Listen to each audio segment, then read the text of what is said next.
हाँ जी, तो क्या चल एवरीवन। मैं 26 का पेपर देखते हैं आज। उसका पहला केस सिनेरियो है।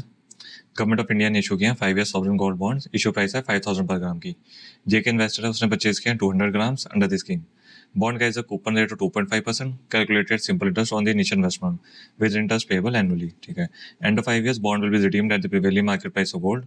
Annual interest is taxable at investors applicable margin income tax rate. और जो कैपिटल गेन होएगा on redemption that is also taxable 20% after considering benefit of indexation. Inflation दी हुई है 4% through out the holding period. ठीक है। तो पहला क्वेश्चन है, जो इन्वेस्टर हमारा जेके है उसने 200 ग्राम्स परचेज किया है एट 5000। ठीक है। ये उसकी इन्वेस्टमेंट होगी। Investor falls in the 30% tax bracket. ये टैक्स रेट हो गया। इन्फ्लेशन हुई है 4%। ठीक है। अब हमें निकालना post tax annual interest income and approximate real post tax return. देखो, पोस्ट टैक्स हो गया टैक्स लेस करके, और रियल का मतलब हो गया इन्फ्लेशन लेस करके। चलिए देखते हैं। फर्स्ट क्वेश्चन है, इन्वेस्टमेंट होगी उसकी 200 into 5000 is equal to 10 lakhs. ठीक है। और इस पे उससे 5 साल के लिए इंटरेस्ट मिलेगा 2.5%। 2, 3, 4, 5। तो 10 लाख का 2.5% हो जाता है 25,000।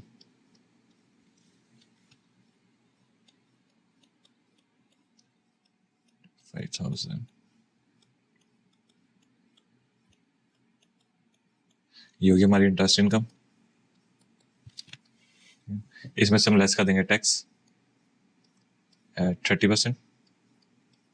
वो आ जाएगा 7,500।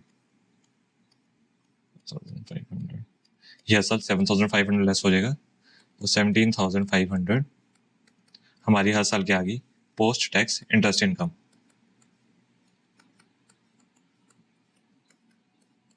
ठीक है। उसका दूसरा क्या पूछा हुआ है, real post tax return on initial investment. देखो, ये लैंग्वेज से तो ऐसा लगता है रिटर्न ऑन इनिशियल इन्वेस्टमेंट, तो इसमें हमें इंटरेस्ट भी लेना चाहिए और रिडम्पशन पे जो गेन लॉस होगा वो भी। पर यहाँ तक हमें रिडम्पशन कितने हुई है वो कुछ नहीं दिया हुआ, तो सिर्फ हम क्या करेंगे, सिर्फ इंटरेस्ट का जो रिटर्न है वो लेंगे। रियल और पोस्ट टैक्स, टैक्स भी लेस करना है और इन्फ्लेशन भी लेस करनी है। ठीक है, ये हो गया हमारा पोस्ट टैक्स इंटरेस्ट इनकम। देखो, ये 17,500 हमारी पोस्ट टैक्स इंटरेस्ट इनकम है। परसेंटेज टर्म्स में कितनी आ गई है, 17,500 divided by 10 lakhs into 100 is equal to 1.75%। ये भी नॉमिनल है, हमें रियल के लिए इसमें से इन्फ्लेशन लेस करनी पड़ेगी। उसका फॉर्मूला लगाते हैं। रियल इंटरेस्ट रेट मान लेते हैं x है 1 plus x upon 100 into inflation which is 4%। तो ये आ जाएगा हमारा nominal interest rate 1 plus 1.75 upon 100। ठीक है। अब इसको हम सॉल्व करेंगे तो ये आ जाएगा 1 plus x upon 100 is equal to 1.0175 divided by 1.04। इससे हमारा एक्स आ जाएगा -2.16%। ये हमारा क्या आ गया, रियल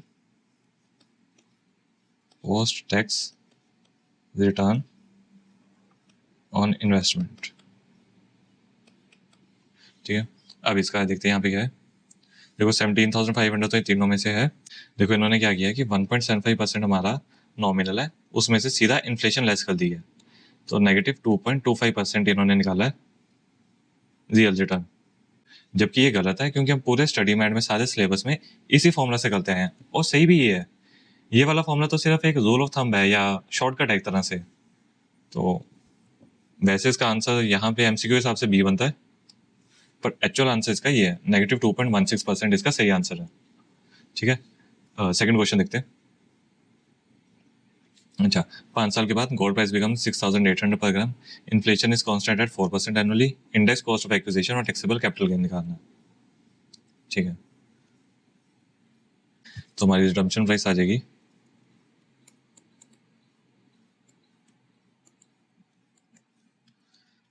200 इंटू 6,800 13,60,000। ठीक है।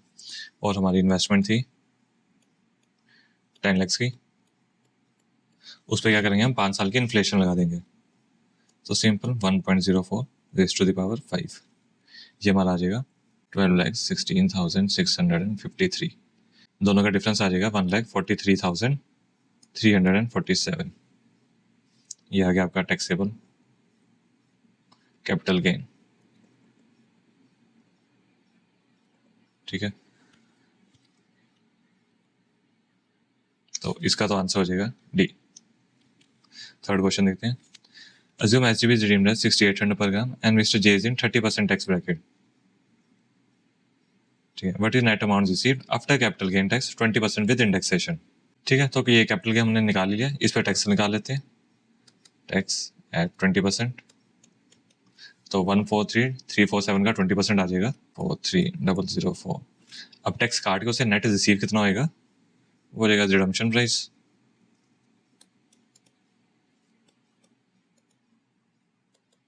$13,60,000 लेस 43,004, ये मिल जाएगा उसे 1316996। तो इसका आंसर हो जाएगा बी। तो देख लो बच्चों, सब IBS हटाने की बातें कर रहे थे, यहाँ FM में DT के क्वेश्चन आए हुए हैं। नेक्स्ट देखते हैं। देखो, Newchem Limited, a leading chemical manufacturing firm based in Telangana, is evaluating the installation of a new generation solar power plant meet the energy needs of the primary manufacturing. ठीक है, यहाँ से कहते हैं the total cost of installing the solar plant is 3.2 crore. Based on current state of electricity tariff, the plant is projected to generate savings in electricity expense of 25 lakh per year. ठीक है, this regulatory uncertainty, new state government is expected, ये भी ठीक है यहाँ से। उसके बाद आ गया, देखो दो सिनेरियो दिए हुए हैं, अगले साल में सेविंग को decrease to 15 lakh per year और सिनेरियो टू सेविंग को increase to 40 lakh per year. ठीक है, उसके बाद हमें weighted average cost of capital दी हुई है और करंट रिस्क फ्री रिटर्न दिया हुआ है। देखो ये रियल लाइफ ऑप्शंस का क्वेश्चन है, इसको करते हैं। पूछा गया हमसे, Newcam limited plans to invest 3.2 crore per today in solar power plant, annual electricity saving होगी 25 लाख इन परपेचुटी, वैक है 9.5%, ये हमारा डिस्काउंट रेट हो गया। आफ्टर 1 ईयर सेविंग में चेंज टू 40 lakhs और 15 lakhs due to tariff revisions. NPV निकालनी है if invested today, NPV after 1 year in both the scenarios. देखो ये क्वेश्चन नंबर 4 हो गया। पहले निकालते हैं NPV टुडे, हमारी इन्वेस्टमेंट है 320 lakhs। ठीक है, उसके बाद उससे सेविंग्स क्या होगी 25 lakhs इन परपेचुटी। हमें डिस्काउंट रेट भी दिया जो हमारा वैक है विच इज 9.5%। तो हम क्या करेंगे, present value of cash flows निकाल लेंगे, जो आ जाएगा 25 lakhs डिवाइडेड बाय 9.5%, ये हमारा आ जाएगा 263.16 lakhs। इसमें से इन्वेस्टमेंट लेस कर देंगे 320, तो हमारी NPV आ जाएगी 56.84 नेगेटिव लैक्स। ठीक है, उसके बाद हमें निकालनी है NPV after 1 year in both the scenarios. पहले हाई वाला ले लेते हैं, हाई सिनेरियो एट T1।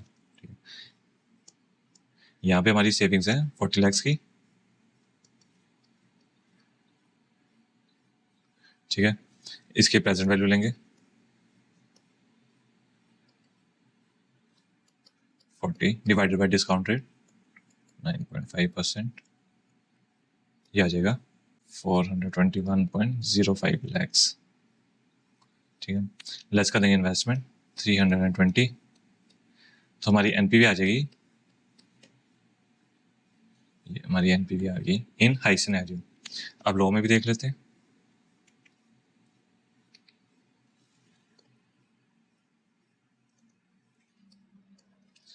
यहाँ पे हमारी सेविंग्स है 15 lakhs।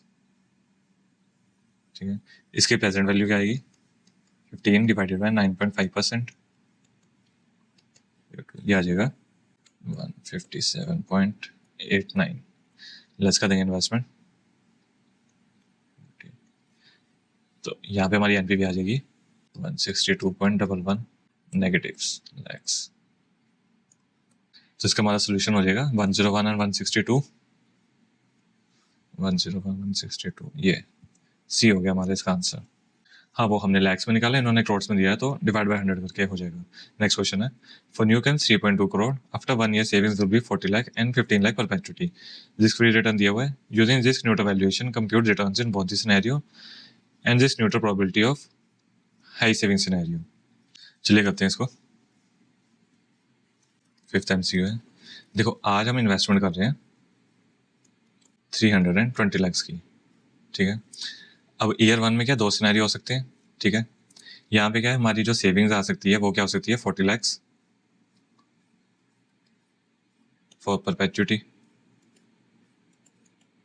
और यहाँ पे हो सकती है 15 लाख परपेचुटी। तो देखो हम क्या करेंगे कि ये 40 लाख है कि मतलब 40 लाख की सेविंग आएगी from year 1 till for ever, till perpetuity. तो इसकी हम प्रेजेंट वैल्यू निकालेंगे। वो कैसे निकालेंगे, 40 divided by discount rate which is back. तो 40 डिवाइड बाय 9.5% वो हमने निकाला हुआ है 421.05 लाख, 05 लाख। ये प्रेजेंट वैल्यू होगी और इसकी प्रेजेंट वैल्यू हो जाएगी 157.89। अब ये देखो यहाँ से कि हमने 320 लाख की इन्वेस्टमेंट की थी आज T0 पे, और हमारे पास उसकी वैल्यू है एट T1। एक साल बाद उसकी क्या वैल्यू आएगी, तो हम यहाँ से उसका रिटर्न निकाल लेंगे। ये आ जाएगा 421.05 माइनस 320 डिवाइडेड बाई 320 इंटू 100, और यहाँ पे आ जाएगा 157.89 माइनस 320 डिवाइडेड बाई 320 इंटू 100। ये हमारा आ जाएगा 31.56%, और ये आ जाएगा नेगेटिव 50.625%, ठीक है। ये हमारा रिटर्न आ गया इन बोथ दी सिनेरियोस।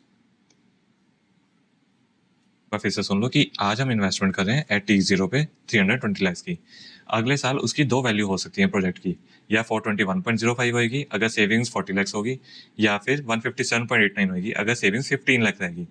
तो T1 पे हमारे पास दो वैल्यूज हैं, दोनों का रिटर्न निकाल लेंगे। और दूसरा हमने क्या पूछा कि प्रोबेबिलिटी निकालनी है रिस्क न्यूट्रल मेथड से, उसकी भी इक्वेशन लिख लेते हैं। तो हाई केस में हमारा रिटर्न करना है 31.56%, उसका आ जाएगा 0.3156, प्रोबेबिलिटी उसकी पी मान लेते हैं। दूसरे केस में हमारा लॉस है माइनस 0.50625, उसकी प्रोबेबिलिटी होगी 1 माइनस पी। इन दोनों का टोटल आएगा जो कि होता है हमारा रिस्क फ्री रिटर्न, तो 0.065। इसको हम सॉल्व करेंगे 0.3156 P minus 0.50625 plus 0.50625 p is equal to 0.065. 0.82185 p is equal to 0.57125। तो हमारी प्रोबेबिलिटी आ जाएगी 0.695 और 69.5%, ठीक है। तो इसका हमारा आंसर हो जाएगा ये 31.56, नेगेटिव 50.63 और 69.5। नेक्स्ट क्वेश्चन देखते हैं। क्वेश्चन नंबर 6 है, तो Inucam can invest 3.2 crore in solar power plants or wait 1 year when savings will be 40 lakh or 15 lakh, ठीक है। रिस्क न्यूट्रल 69.5% जो भी हमने निकाल लिया है। Present value option to wait 1 year discounted at risk free rate and back. देखो present value option निकालनी है, उसको हमने रिस्क फ्री रेट से भी डिस्काउंट करना है और बैक से भी डिस्काउंट करना है। देखो आज इन्वेस्टमेंट कर रहे हैं 320 लाख की, कल को उसकी वैल्यू हो सकती है 421.05 या फिर 157.89, ठीक है। देखो यहाँ तो वैल्यू कम है, यहाँ तो हम बजट का एग्जीक्यूट करेंगे नहीं, यहाँ पे वैल्यू ज़्यादा है, यहाँ पे हम एग्जीक्यूट करेंगे, और एग्जीक्यूट करने पे हमें कितना फ़ायदा होएगा 101.05, ठीक है। और इसकी प्रोबेबिलिटी भी हमने निकाली है 69.5%, ठीक है। तो हमारे पास रिटर्न भी है और उसके होने की प्रोबेबिलिटी भी है, दोनों को मल्टीप्लाई करेंगे तो हमारे पास आ जाएगा वैल्यू ऑफ ऑप्शन। तो वैल्यू ऑफ ऑप्शन आ जाएगा 101.05 इंटू 69.5%, ये 70.195, ठीक है। तो ये एक साल बाद क्या हमें इसकी प्रेजेंट वैल्यू भी निकालनी है, उसके लिए डिस्काउंट क्या करेंगे, दोनों पूछे होने, रिस्क फ्री रेट भी और वैक भी। रिस्क फ्री रेट से ले लेते हैं प्रेजेंट वैल्यू 70.195 डिवाइडेड बाय 1.065, ये आ जाता है 65.91, और वैक से आता है 70.195 1.095 is equal to 64.105, ठीक है। तो इसका आंसर, ठीक है, ऑप्शन में तो कहीं दिया नहीं हुआ, तो पता नहीं है वो गलत है या मैं गलत हूँ, ये बनता है मेरे हिसाब से, ठीक है। नेक्स्ट क्वेश्चन देखते हैं। केस सिनेरियो थी, ये तो थ्योरी का ही है professional engage in providing consultancy service related to merger and acquisition, ठीक है, इसको भी फायदा नहीं है, सीधा यहाँ पूछते हैं क्वेश्चन में। एबल लिमिटेड एक्वायरिंग कंपनी में issue substantial amount of convertible debenture to its existing share holders to be converted at future rate when it faces a take over threat. The tactic used by Able Limited इसका answer poison pill है।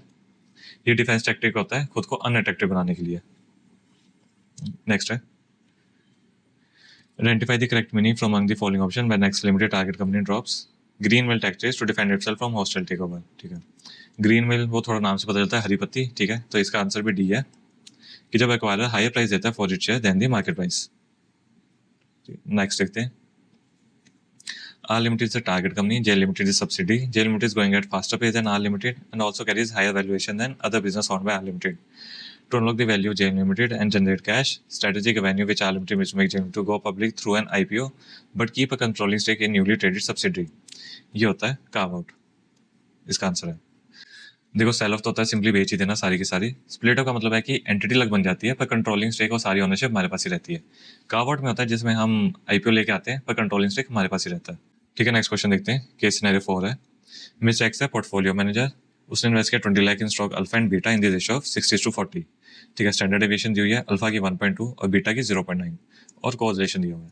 X wanted to measure value at this for confidence level 99% and 90%, ठीक है। उसका Z score भी दिया हुआ है 2.33 and 1.2 rate, 252 trading days in year and mean Z earn is 0, ठीक है। आगे क्वेश्चन देखते हैं,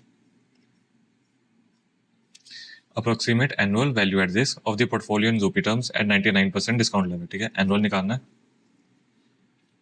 तो हमें क्या क्या दोनों की स्टैंडर्ड डेविएशन दी हुई है, सबसे पहले हमें पोर्टफोलियो की स्टैंडर्ड डेविएशन निकालनी पड़ेगी।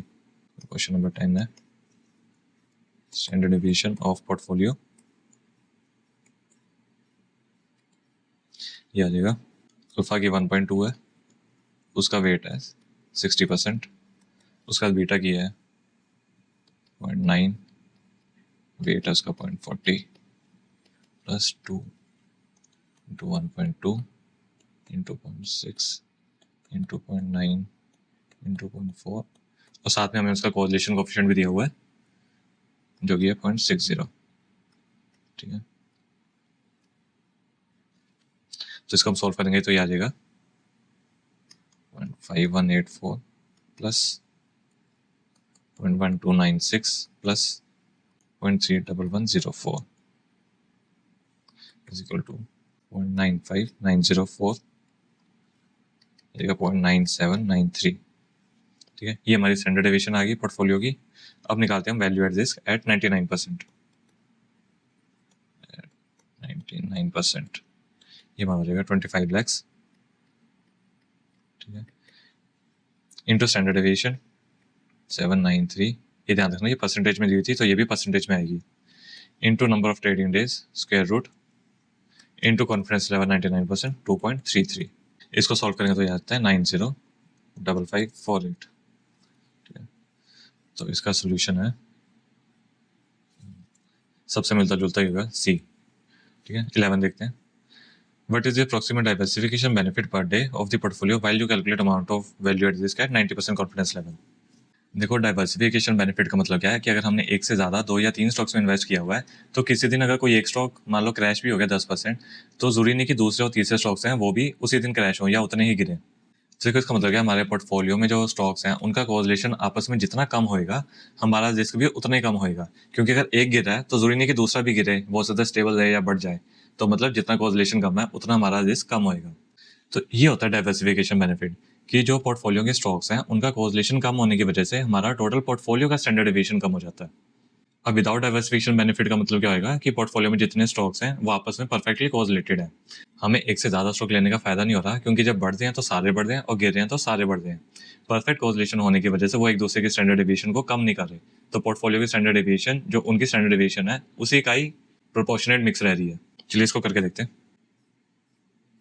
क्वेश्चन नंबर 11 है, सबसे पहले कहते हैं विद डाइवर्सिफिकेशन,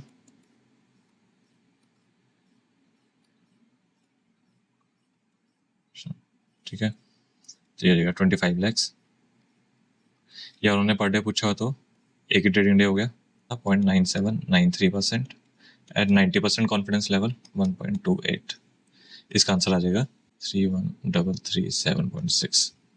अब without diversification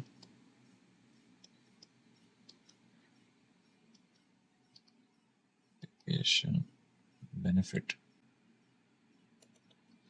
means no risk reduction because of diversification.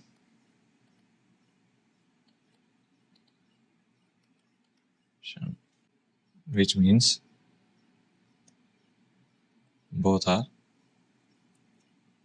perfectly correlated. तो इस केस में स्टैंडर्ड डेविएशन और पोर्टफोलियो क्या होगी?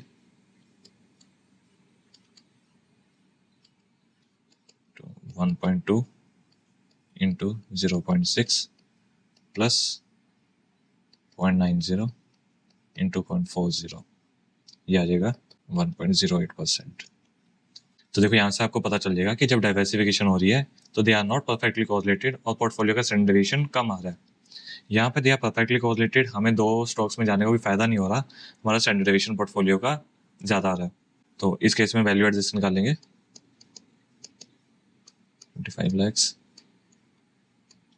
into per day 1.08% into 90% confidence level पे 1.28, ये आ जाएगा 34560. ठीक है, तो ये भी डाइवर्सिफिकेशन हो गया, ये विदाउट, इनका डिफरेंस आ जाएगा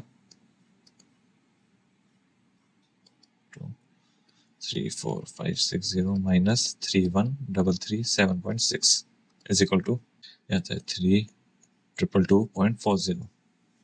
तो इसका आंसर हो जाएगा ये मे बी जो सबसे नज़दीक है हमारा है 3222. ठीक है, 12 देखते हैं. If the correlation between stock alpha and stock beta increases from 0.6 to 0.8, what will the impact on the portfolio's annual value at risk at 99% confidence level? देखो correlation coefficient चेंज हुआ है तो हमें standard deviation portfolio दोबारा से निकालनी पड़ेगी, वो देखते हैं.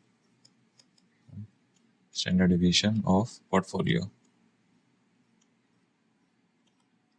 ये आ जाएगी 1.20 square 0.60 square plus 0.90 into 0.40 plus 2 into 1.2 into 0.6 into 0.9 into 0.40 into 0.80. इसको सॉल्व करेंगे तो आ जाएगा 0.5184 प्लस 1296 प्लस 0.41472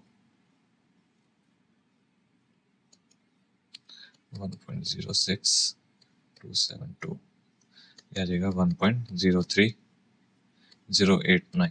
ठीक है, तो ये स्टैंडर्ड डेविएशन आ गया हमारे पास. अब वैल्यू एट रिस्क निकाल लेते हैं. 25 lakhs. अब तो एनुअली पूछी है उसने, 252 trading days into 1.03089% into 2.33, 99% confidence level पे पूछी है उसने. इसको सॉल्व करेंगे आ जाएगा 953,253.76. ठीक है, ये आ गई एट 80% कोरिलेशन. अब उसने डिफरेंस पूछा है 60% वाले से, तो यहाँ पे हमारी थी 905548. ये डिफरेंस आता है 47705. ठीक है, तो इतने से ये इंक्रीज हो गई है.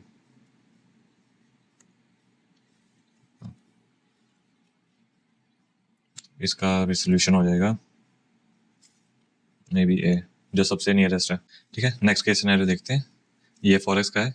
Green Agro Export Limited enter 3 month forward contract on January 1 2006 to buy USD 2 lakh.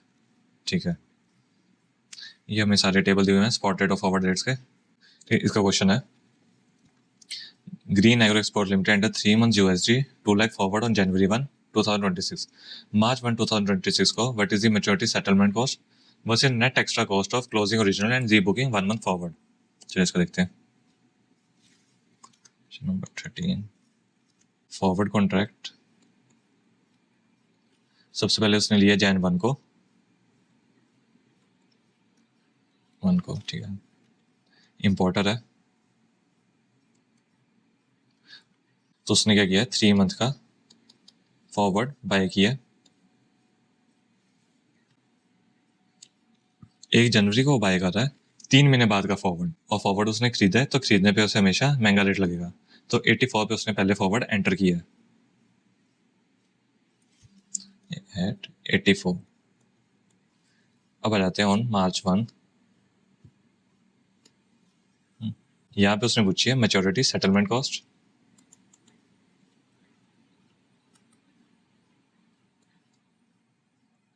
वो तो वही रहेगी, अभी यहाँ तो कोई चेंज नहीं हुआ। 84 इंटू 2 लैक्स, तो आ जाएगा 168 लैक्स।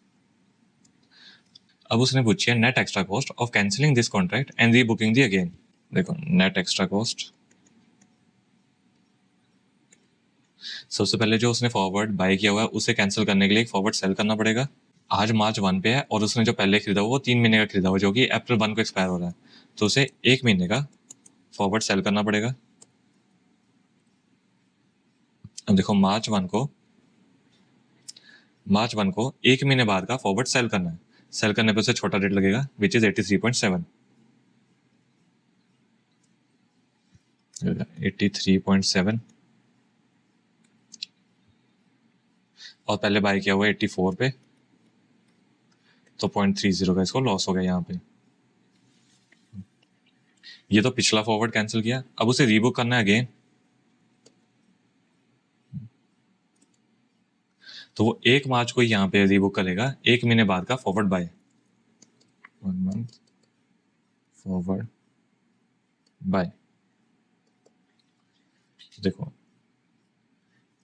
1 मार्च को 1 महीने बाद का फॉरवर्ड बाय करना है। बाय करने पे क्या होता है, हमेशा महंगा रेट लगता है, तो ये आ जाएगा 84.05। 84.05।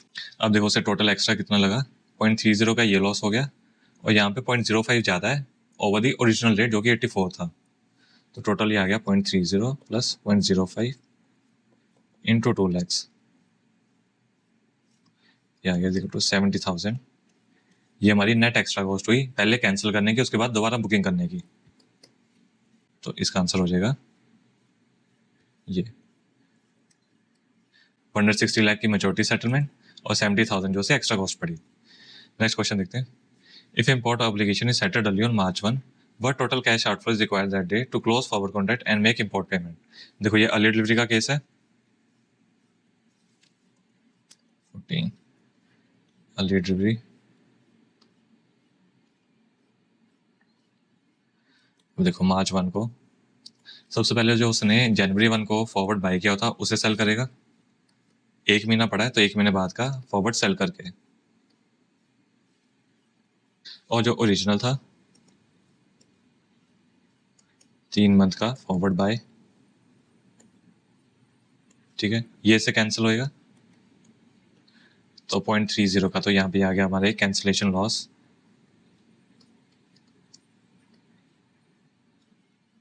अब उसे 1 मार्च को डिलीवरी चाहिए, तो वो क्या करेगा, स्पॉट पे खरीद लेगा।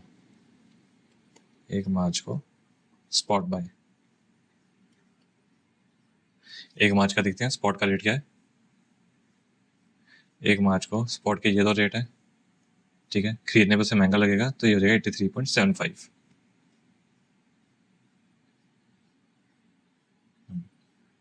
ये 83.75, तो नेट पेमेंट उसे कितनी करनी पड़ेगी, 83.75 प्लस 0.30 का लॉस इंटू 2 लैक्स, ये हमारा आ जाएगा 1,681,000। तो इसका आंसर हो जाएगा ये बी। देखो क्वेश्चन नंबर 15 देखते हैं। ग्रीन आइगो एक्सपोर्ट्स लिमिटेड ने कैंसिल कर दिया import and close the USD 2 lakh forward contract जो Jan 1 84 आवर्स पे थी। Mark to market gain loss on the following dates. देखो यहाँ क्या लिखा हुआ है, इंपोर्ट कैंसिल कर दिया और जो फॉरवर्ड कॉन्ट्रैक्ट है उसे क्लोज कर दिया, पर कब क्लोज किया, किस दिन क्लोज किया, वो नहीं दिया हुआ। उसके बाद मार्क टू मार्केट लॉसेस पूछा हुआ है, तो वो हम निकाल लेते हैं ऑन दी फॉलोइंग डेट्स। देखो मार्क टू मार्केट क्या होता है कि जिस रेट पे आपने पोजीशन एंटर की थी वर्सेस आज का रेट है, दोनों का डिफरेंस होता है गेन लॉस, ठीक है। तो देखो क्वेश्चन नंबर 15, उसने क्या किया था, फॉरवर्ड बाय किया हुआ था एट 84, ठीक है, ऑन Jan 1, हमें निकालना है Feb 1 पे, तो सबसे पहले देखेंगे कि 1 फरवरी को इसका क्या रेट है। देखो 1 जनवरी को जब एंटर किया था तो वो था 3 मंथ्स फॉरवर्ड का। अब 1 फरवरी को वो क्या रह जाएगा, 2 मंथ फॉरवर्ड का। तो हम 2 मंथ फॉरवर्ड के रेट से उसे कंपेयर करेंगे। अब बिड लेना है कि आस्क लेना है। हमने बाय किया हुआ है तो आज अगर हमें उसे कैंसिल करना होगा तो हम उसे बेचेंगे और बेचने पे छोटा रेट लगेगा, तो फिर हम बिड रेट से कंपेयर करेंगे। तो 1 फरवरी को रेट है 83.95, डिफरेंस आ गया 0.05 into 2 lakhs is equal to 10,000। ये लॉस आ जाएगा ना, क्योंकि बाय 84 पे है और सेल होएगा 83.95 पे। अब मार्च देखते हैं।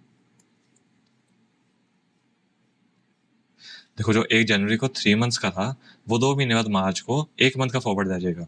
अब बाय किया हुआ है, अगर उसे आज कैंसिल करना हो तो फिर हम सेल करेंगे। सेल करने पे क्या लगेगा, छोटा रेट 83.7, यहाँ पे रहेगा 83.70। ठीक है।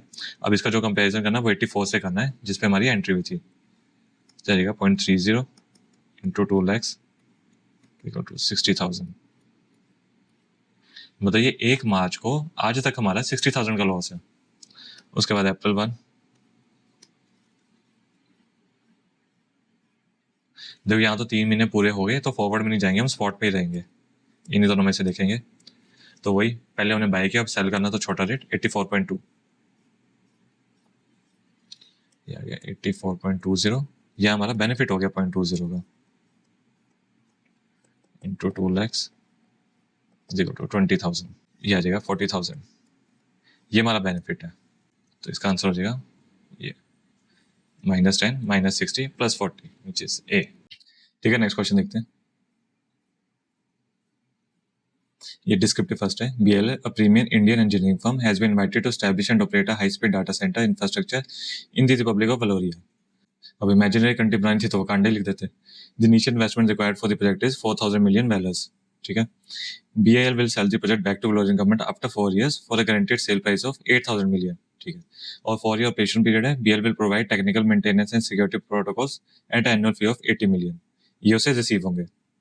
Hedge the foreign exchange is associated with the initial capital investment. BIL's investment can close the currency swap. ठीक है।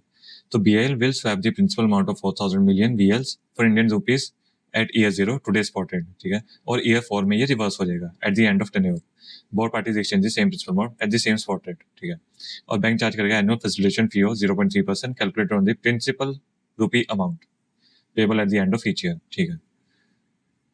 तो ये currency swap covers only the initial investment and terminal principal. BL's principal policy is to hedge all other foreign currency cash flows using forward contracts as the respective forward rates prevailing in the market today. ठीक है, बाकी सारे cash flow को hedge करेगा जो आज forward rate है। ठीक है, ये फॉरवर्ड रेट दिए हुए हैं, प्रेजेंट वैल्यू फैक्टर दिया हुआ है, जिसका एडजस्टेड डिस्काउंट रेट है 14%, इग्नोर टैक्सेशन। ठीक है, हमें एनपीवी निकालनी है। चलिए करते हैं इसको। क्वेश्चन नंबर 1, इंडियन कंपनी है जो कि क्या कर रही है, इन्वेस्ट कर रही है आउटसाइड इंडिया।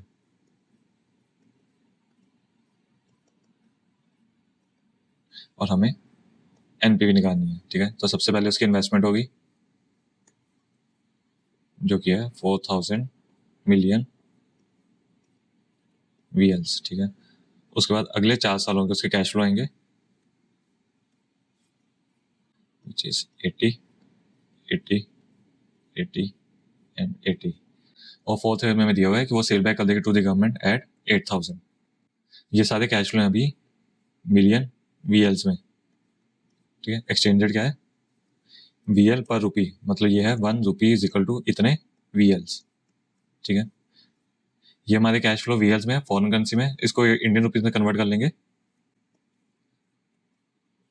53, 6.18, 59.55। और यहाँ देखो 4,000 का तो हमारा स्वैप है तो वो तो 50 पे ही होएगा जो स्टार्टिंग हमारा स्पॉट रेट था। बाकी का जो बचा 4,080 ये फॉरवर्ड रेट पे होएगा जो फोर्थ ईयर में है विच इज 63.12 प्लस। ठीक है, तो हमारे कैश फ्लो इंडियन करेंसी कितने आ जाएंगे, ये आगे हमारे 80 की इन्वेस्टमेंट्स और ये आगे 1.509, 1.424, 1.343 and 80 plus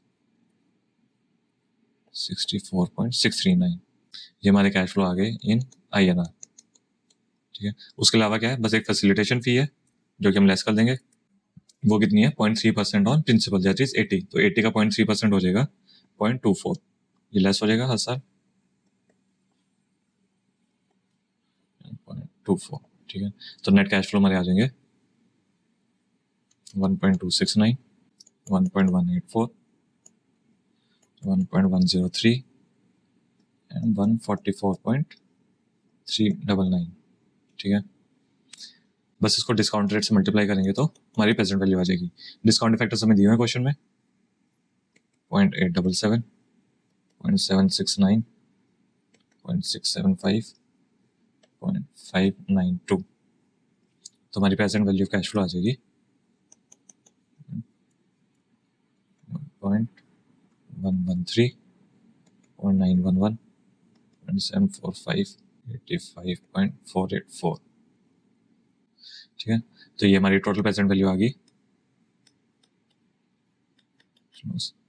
इन चारों का टोटल करके 88.253 लेस इन्वेस्टमेंट जो कि 80, तो 8.253 ये हमारी NPV आ गई। ये हमारी किस में आई है, बिलियन रुपीस में। ठीक है, ठीक है, ये हो गया। सेकंड पार्ट देखते हैं इसका। वन का भी है, XYZ limited recently paid a dividend of 40, तो ये पेड है, ये हो गया हमारा D0।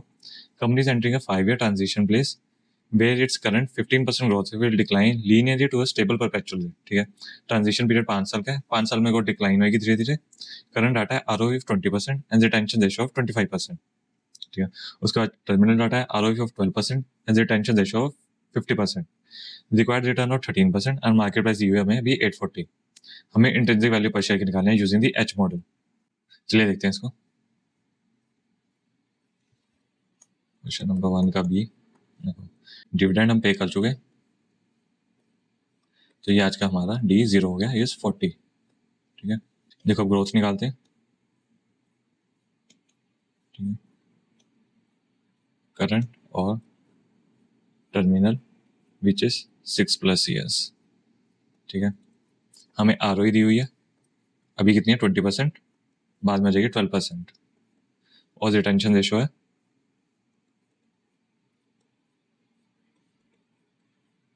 अभी 25% है, बाद में आ जाएगी 50%।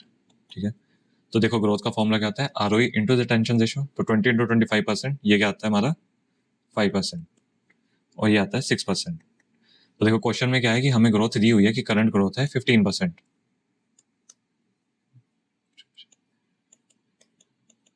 तो ये कुछ क्वेश्चन के डाटा में है प्रॉब्लम, हम इसी से करते हैं कि अभी 15 है और बाद में 6% हो जाएगी। हमें इंट्रिंसिक वैल्यू निकालनी है यूजिंग H मॉडल। अभी H मॉडल क्या है, इसका कोई क्वेश्चन नहीं है, आज तक ना कभी आया है। स्टडी मटेरियल में एक छोटा सा पैरा दिया हुआ, उसमें इसका फॉर्मूला है, और इसका फॉर्मूला क्या है, D0 1 plus terminal growth rate जो बाद में स्टेबल हो जाएगी, divided by cost of equity minus growth, plus D0 into H2 into high growth rate minus terminal growth rate divided by KE minus GN। ठीक है, ये H2 का मतलब होता है कि जो हमारा ट्रांजिशन पीरियड है 5 ईयर्स का, वो डिवाइड बाय 2, तो ये हमारा हो जाता है 40। 1 प्लस टर्मिनल ग्रोथ रेट कितनी है 6.06, तो कॉस्ट इक्विटी है 13% माइनस 6%, प्लस 40 इंटू 5 ईयर का transition period divide by 2 2.5। High growth rate अभी कितनी है 15% माइनस 6% डिवाइडेड बाय 13% माइनस 6%। ठीक है, इसको सॉल्व करेंगे, 42.4 divided by 7% plus 42.5 100 into 9%, 9 divided by 7%। Solve करने का जाएगा 734.25 इंट्रिंसिक वैल्यू ऑफ शेयर।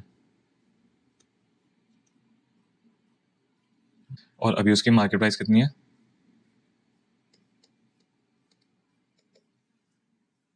850। तो अभी क्या ये हो गया ओवर वैल्यूड। अभी शेयर ओवर वैल्यूड है। और उन्होंने पूछा हुआ है percentage deviation from intrinsic value.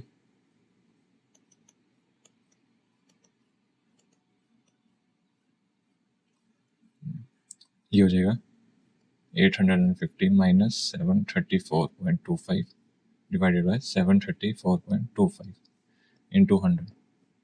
ये आ जाएगा 15.76%। देखो डेविएशन फ्रॉम इंट्रिंसिक वैल्यू पूछी है ना, तो वो डिनोमिनेटर में आएगा कि जो डेविएशन है वो इंट्रिंसिक वैल्यू का कितना परसेंटेज है। ठीक है, ठीक है। नेक्स्ट क्वेश्चन देखते हैं। क्वेश्चन 2 है Mr. RJ owned two securities X and Y priced according to a two-factor arbitrage pricing model। ठीक है, फैक्टर सेंसिटिविटी दी हुई है, expected returns are as follows. तो सिक्योरिटी X का बीटा दिया हुआ है टू फैक्टर 1 एंड बीटा दिया हुआ है टू फैक्टर 2। उनका एक्सपेक्टेड एक्चुअल रिटर्न दिया हुआ है। ठीक है, रिस्क फ्री रेट है, रिस्क प्रीमियम है। हमें निकालना है evaluate whether security X and Y are correctly price under the two factor arbitrage pricing model. ठीक है, हमें इनकी प्राइस निकालनी है under arbitrage pricing model. Question number 2 A, देखो price under arbitrage pricing model का फॉर्मूला क्या होता है? वो कैपएम की तरह ही होता है, is equal to R F risk free return plus risk premium to factor 1 into उसका बीटा प्लस रिस्क प्रीमियम और फैक्टर 2 इंटू उसका बीटा। ठीक है, तो एक्स का हम निकालते हैं। रिस्क फ्री रिटर्न में दिया हुआ है 6% प्लस, तो देखो एक्स का रिस्क प्रीमियम चाहिए टू फैक्टर 1 वो है 4% और उसका बीटा है फैक्टर 1 पे 1.2, तो 4 इंटू 1.2, 4 इंटू 1.2 ऐसे फैक्टर 2 का लेंगे, आ जाएगा 5 इंटू 0.5, ये आ जाएगा 6 plus 4.8 plus 2.5 is equal to 13.3%। अब देखो इसका return as per arbitrage pricing model कितना आ रहा है 13.3% और उसका एक्चुअल रिटर्न कितना है 14%। ठीक है, इसका मतलब क्या है कि जितना उसे रिटर्न देना चाहिए वो एक्चुअल में उससे ज्यादा दे रहा है, तो इन्वेस्टर ज्यादा पैसे लगाने को तैयार होंगे। तो अगर ज्यादा पैसे लगाने को तैयार है तो मतलब अभी क्या है, अभी अंडर वैल्यूड है। तो ये भी हो गया अंडर वैल्यू, ये एक्चुअल है। वैसे हम वाई का करते हैं, ये risk free return risk premium into beta और factor 1 plus risk premium into beta और फैक्टर 2। इसकी क्वेश्चन बनेगी 6 plus 4 into 0.8 plus 5 into 1.4, 6 plus 3.2 plus 7, ये आ गया 16.2। ठीक है, और इसका एक्चुअल रिटर्न कितना है 16%। देखो उसे 16.2% रिटर्न देना चाहिए पर एक्चुअल में वो 16% दे रहे हैं। तो क्या है कि प्राइस कम होनी चाहिए ताकि उसका एक्चुअल रिटर्न बढ़े। अगर प्राइस कम होनी चाहिए तो अभी क्या है, अभी ओवर प्राइस्ड है। तो ये हो गया ओवर वैल्यूड। इसका सेकंड पार्ट देखते हैं। देखो mister RJ has 1 lakh available intends to construct a long short portfolio by taking long position security A and a short position security B. He is required to analyze and determine the amount to be invested in security A and amount to be sold short in security B if the desired portfolio sensitivities are 1.4 with respect to factor 1 and 0.05 with respect to factor 2। देखो ये क्या दिया है, desired portfolio sensitivities दी हुई है कि हमें portfolio बनाने के बाद पोर्टफोलियो की सेंसिटिविटी इतनी चाहिए। सिक्योरिटी ए एंड बी की इंडिविजुअल सेंसिटिविटी क्या है वो नहीं दी हुई। तो इसमें कंफ्यूजन ये है कि ये जो सेकंड पार्ट है ये अलग है कि इसी का कंटिन्यूशन है ए का ही, क्योंकि यहाँ एक्स वाई दिया हुआ था उधर ए भी दिया हुआ है और उनकी अपनी सेंसिटिविटी दी नहीं है with respect to each factor. तो इसको इसी का कंटिन्यूशन मान के करते हैं तभी सॉल्व होएगा। क्वेश्चन 2 का सेकंड, सिक्योरिटी ए सिक्योरिटी बी, इनकी अपनी सेंसिटिविटी कितनी है with respect to factor 1 and factor 2। ये ऊपर वाले क्वेश्चन से ले रहे हैं हम, ये 1.2 एंड 0.5 और इसकी है 0.8 एंड 1.4। ठीक है, अब अमाउंट अज्यूम कर लेते हैं कि इसमें हमने एक्स अमाउंट इन्वेस्ट किया है, इसमें हमने वाई अमाउंट इन्वेस्ट किया है, अमाउंट इन्वेस्टेड। ठीक है, इससे हमारी इक्वेशन बन जाएगी, पहले फैक्टर 1 की इक्वेशन बना लेते हैं। ये होगा 1.2 इंटू एक्स प्लस 0.8 वाई, और ये होना कितना चाहिए कि डिजायर्ड सेंसिटिविटी ऑफ पोर्टफोलियो कितनी है, फैक्टर 1 की 1.4, ये 1.4 और फैक्टर 2 की 0.5x plus 1.4y is equal to 0.05 और x plus Y is equal to 1। ये x plus Y is equal to 1 मतलब कि हम सारा पैसा इन्हीं में लगा रहे हैं। अब 100% ऑफ पोर्टफोलियो इन्हीं दोनों सिक्योरिटीज का है। इसको सॉल्व करते हैं, ये सिंपल ही हो जाएगा। y is equal to 1 minus X, इसको किसी भी क्वेश्चन में पुट कर दो। 1.2x plus 0.8 1 minus X is equal to 1.4 मिलेगा। 1.2x plus 0.8 minus 0.8 of x is equal to 1.4 0.4x is equal to 0.6, x आ गया हमारा 1.5। ठीक है, तो y आ गया हमारा 0.5 नेगेटिव। बस इसको क्या 1 लाख के प्रोपोर्शन में डाल देते हैं। 1.5 ऑफ 1 लाख 1,50,000 और y का माइनस 0.5 इंटू 1 लाख माइनस 50,000, मतलब इसको हम लॉन्ग कर रहे हैं एट 1,50,000 और इसको शॉर्ट कर रहे हैं x एंड y। ठीक है, ये क्वेश्चन हो गया हमारा। नेक्स्ट देखते हैं, सेकंड का बी है। On July 1 apps company shares trade at 2000, ये उसका स्पॉट प्राइस है।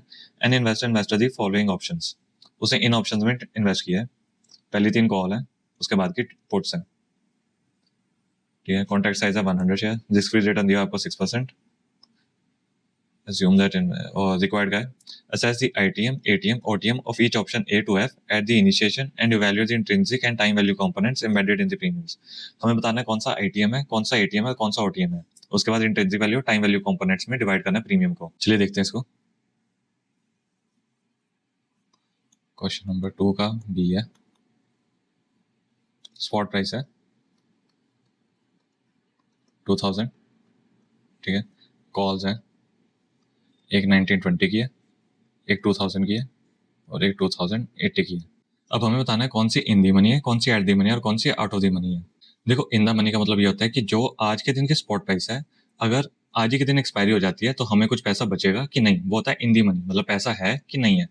अब देखो 2000 पे अगर एक्सपायरी हो जाती है, हमारे पास ऑप्शन है 1920 में खरीदने का, सस्ते पे खरीदने का ऑप्शन है, हम खरीदेंगे और कितना हमारा फायदा होगा 80 रुपए का, तो मतलब पैसा है, तो ये हो गया इन द मनी।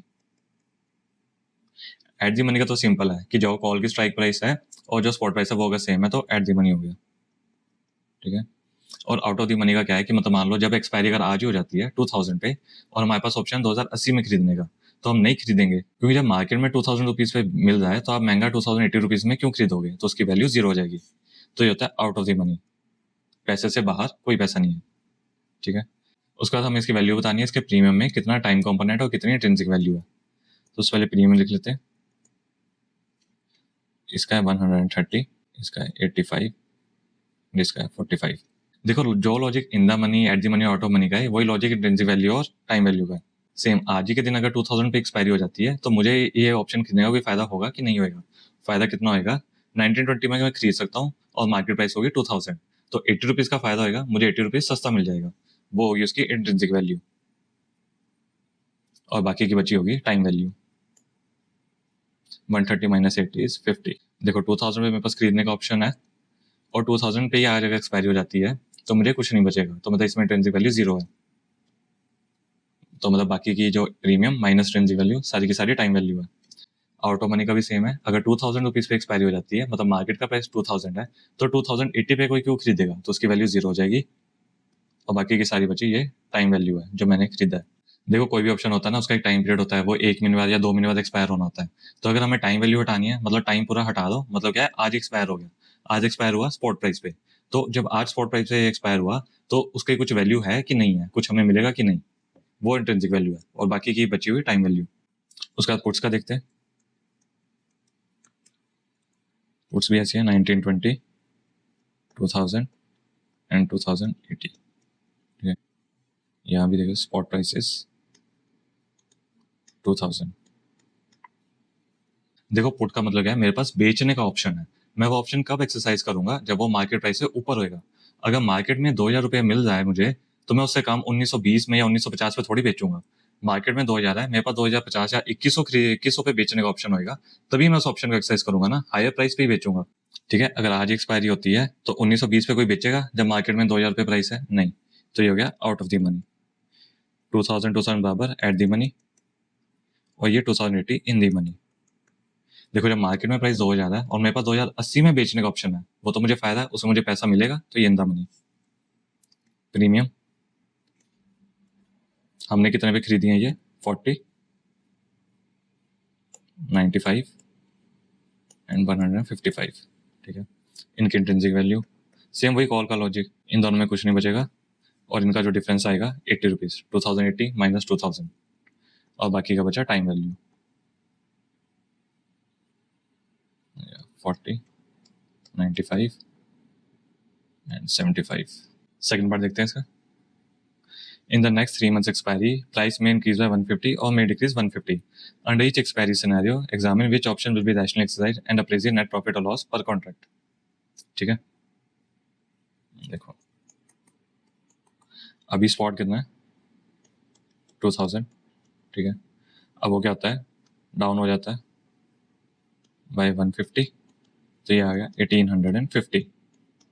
ये 3 महीने बाद शेयर का प्राइस होएगा। देखो इधर क्या होएगा, कॉल्स तो मेरी कोई भी एक्सरसाइज नहीं होंगी। देखो जब मार्केट में खुलेआम 1850 रुपये पे चीज़ मिल रही है, तो मैं 1920 या उससे ऊपर की प्राइस महंगे पे क्यों खरीदूंगा? नुकसान तो कराऊंगा नहीं। ठीक है, इसलिए कॉल कोई एक्सरसाइज नहीं होगी, पुट सारी एक्सरसाइज हो जाएंगी।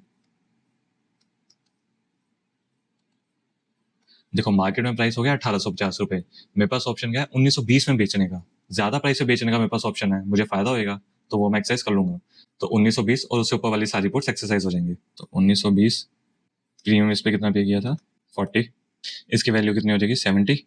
1850 रुपये मार्केट का पैसा है, मैं 1920 में बेच रहा हूँ, 70 रुपये ऊपर। ठीक है, 40 रुपीज मैंने पे किया, तो प्रॉफिट कितना हो गया? 30।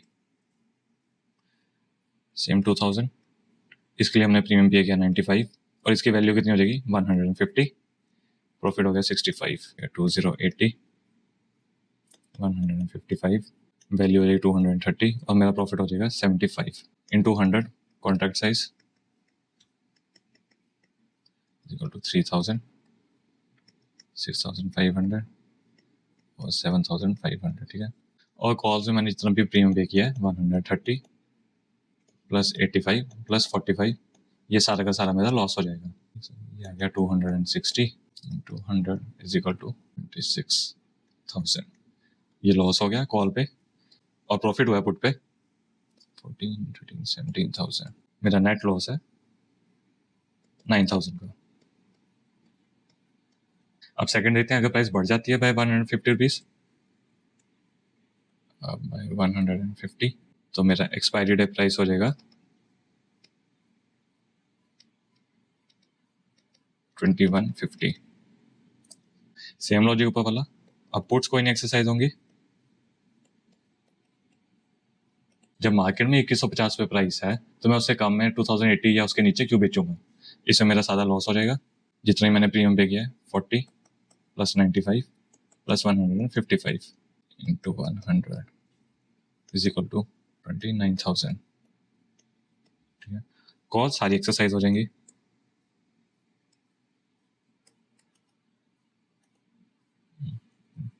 नाइनटीन 2000 एंड 2080 की वैल्यू आ जाएगी 230, 150 एंड 70। ये वैल्यू लेस कर देंगे प्रीमियम जो हमने पे किया 130, 85 एंड 45, तो प्रॉफिट आ जाएगा 100, 65 एंड 25 इंटू 100, ये आ जाएगा 10,000, 6,500 एंड 2,500। 18,000 का मेरा इसमें प्रॉफिट होएगा और इन दोनों का नेट ऑफ करेंगे तो मेरा नेट लॉस आ जाएगा 11,000 का। एक सॉरी यहाँ छोटी सी मिस्टेक हो गई है, ये 95 है, यहाँ पे 55 आएगा, यहाँ पे हमारा प्रॉफिट 5,500 आएगा, तो प्रॉफिट हो जाएगा 16,000 और ये लॉस है 10,000। ठीक है, नेक्स्ट क्वेश्चन देखते हैं। 3 का ये है, an Indian company investing in a 2-year project in Europe, niche investment है 40 lakhs, annual after tax operating cash flow है 25 lakhs, life है 2 years की, unlevered cost of capital है 12%, स्पॉट रेट है 90 रुपीज़ पर यूरो, कॉर्पोरेट टैक्स दिया हुआ India का 30%, फाइनेंशियल ऑप्शन है 50% डेट रिक्वायर्ड। ठीक है, ये 3 ऑप्शन है हमारे पास, इन तीनों में से हम लोन ले सकते हैं। इंडियन, यूरो, यूएसडी में 9%, 5% एंड 3%। ठीक है, उसका स्पॉट रेट दिए हुए हैं USD INR 75 and euro USD 1.2, interest rate in USA 3% and 5%। ये तो सेम ऊपर वाले ही है।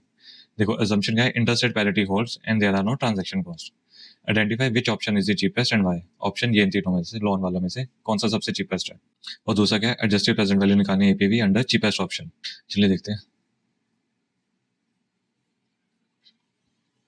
Question number 3A। हमें निकालना है विच ऑप्शन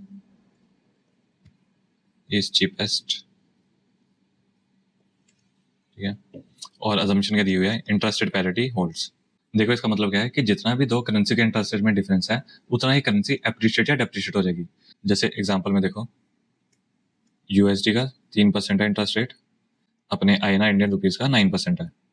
तो जब हम इसका फॉरवर्ड रेट निकालेंगे एक साल बाद का, उसमें क्या होगा कि INR 6% से डेप्रिशिएट कर जाएगी। ठीक है, तो यूएसडी INR फॉरवर्ड रेट जब निकालेंगे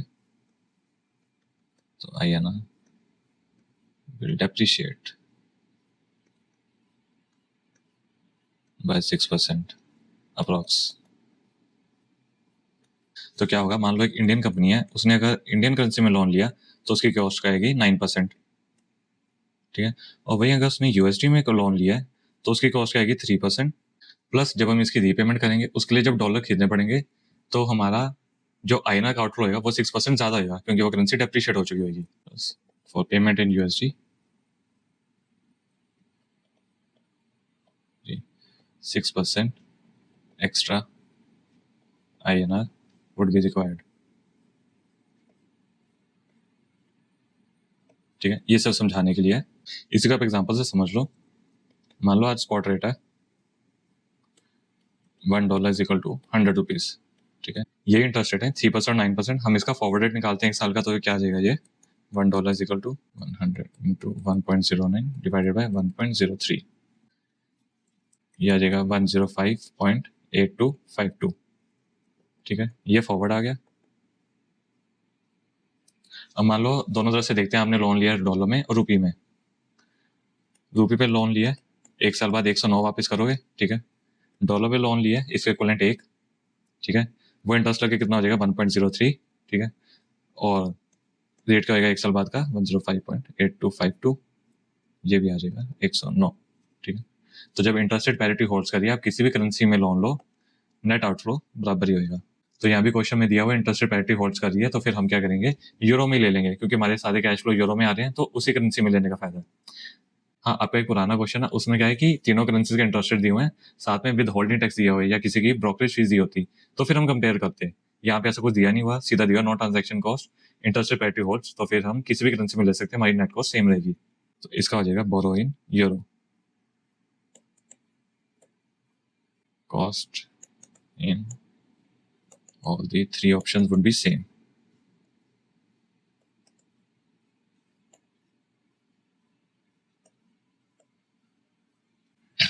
ठीक है, अब इसका सेकंड पार्ट देखते हैं, जो कि हमें एपीवी निकालनी है। देखो बच्चे, ये क्वेश्चन हमारे सिलेबस का तो है नहीं है, तो स्टेप बाय स्टेप करके देखते हैं कि हो क्या रहा है। देखो, एक इंडियन कंपनी है, उसने क्या किया है, इन्वेस्टमेंट की है इन यूरोप। ठीक है, एक प्रोजेक्ट लगाया है, उससे उसको क्या कैश फ्लो आ रहे हैं 2 साल के।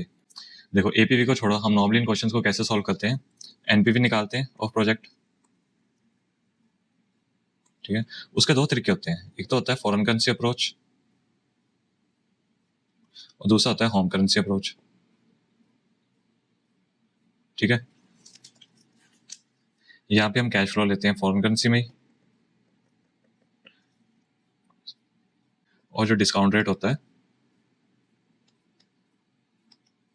वो भी उसी फॉरेन कंट्री का ही होता है। मतलब अगर पैसे वहीं के हो, वहीं रखने हो, तो फिर क्या डिस्काउंट रेट चाहिए। होम करेंसी अप्रोच में होता है कैश फ्लोस इन अपनी होम करेंसी INR, और डिस्काउंट रेट भी यूज होता है होम कंट्री या होम करेंसी INR का। ठीक है। इस क्वेश्चन में क्या है, हमें दिया हुआ है unlevered cost of capital which is 12%। ठीक है, अनलेवर्ड तो मतलब बिना डेट के ऑल इक्विटी फाइनेंस। तो हमें ये पता करना है कि जो 12% का डिस्काउंट रेट है ये इंडियन करेंसी के लिए है कि फॉरेन की करेंसी के कैश फ्लोज के लिए है। देखो फर्स्ट लुक में तो ये इंडियन लगता है, क्योंकि कॉस्ट ऑफ कैपिटल दी हुई है इंडियन कंपनी की, तो ये इंडियन करेंसी के कैश फ्लोज पे लगेगा। और दूसरा ये 12% सबसे क्लोज किसके, इंडियन बोरिंग रेट 9% के। बट ये जो क्वेश्चन है ना, ये क्वेश्चन है इंटरनेशनल फाइनेंसिंग और एपीवी मेथड का। अब उसमें क्या होता है, उसमें जब भी ये कॉस्ट ऑफ कैपिटल दी होती है ना, ये हमेशा फॉर द प्रोजेक्ट और फॉरेन करेंसी के लिए होती है। पर प्रॉब्लम ये है कि वहां पे ना डायरेक्टली दिया होता है कि cost of capital for this country या फिर required rate of return for the project. अब प्रोजेक्ट दिया हुआ तो मतलब कि जहां प्रोजेक्ट है वहां का ही ये डिस्काउंट रेट होगा। यहाँ पे इन्होंने ऐसा कुछ दिया नहीं हुआ, तो ये थोड़ी सी एम्बिग्यूटी है। तो इसलिए हम ये assumption एक यूज करेंगे, क्योंकि नॉर्मली जो इसके क्वेश्चन होते हैं वो सारे ऐसे यूज होते हैं कि ये फॉरेन करेंसी का ही, that is European discount rate ही है।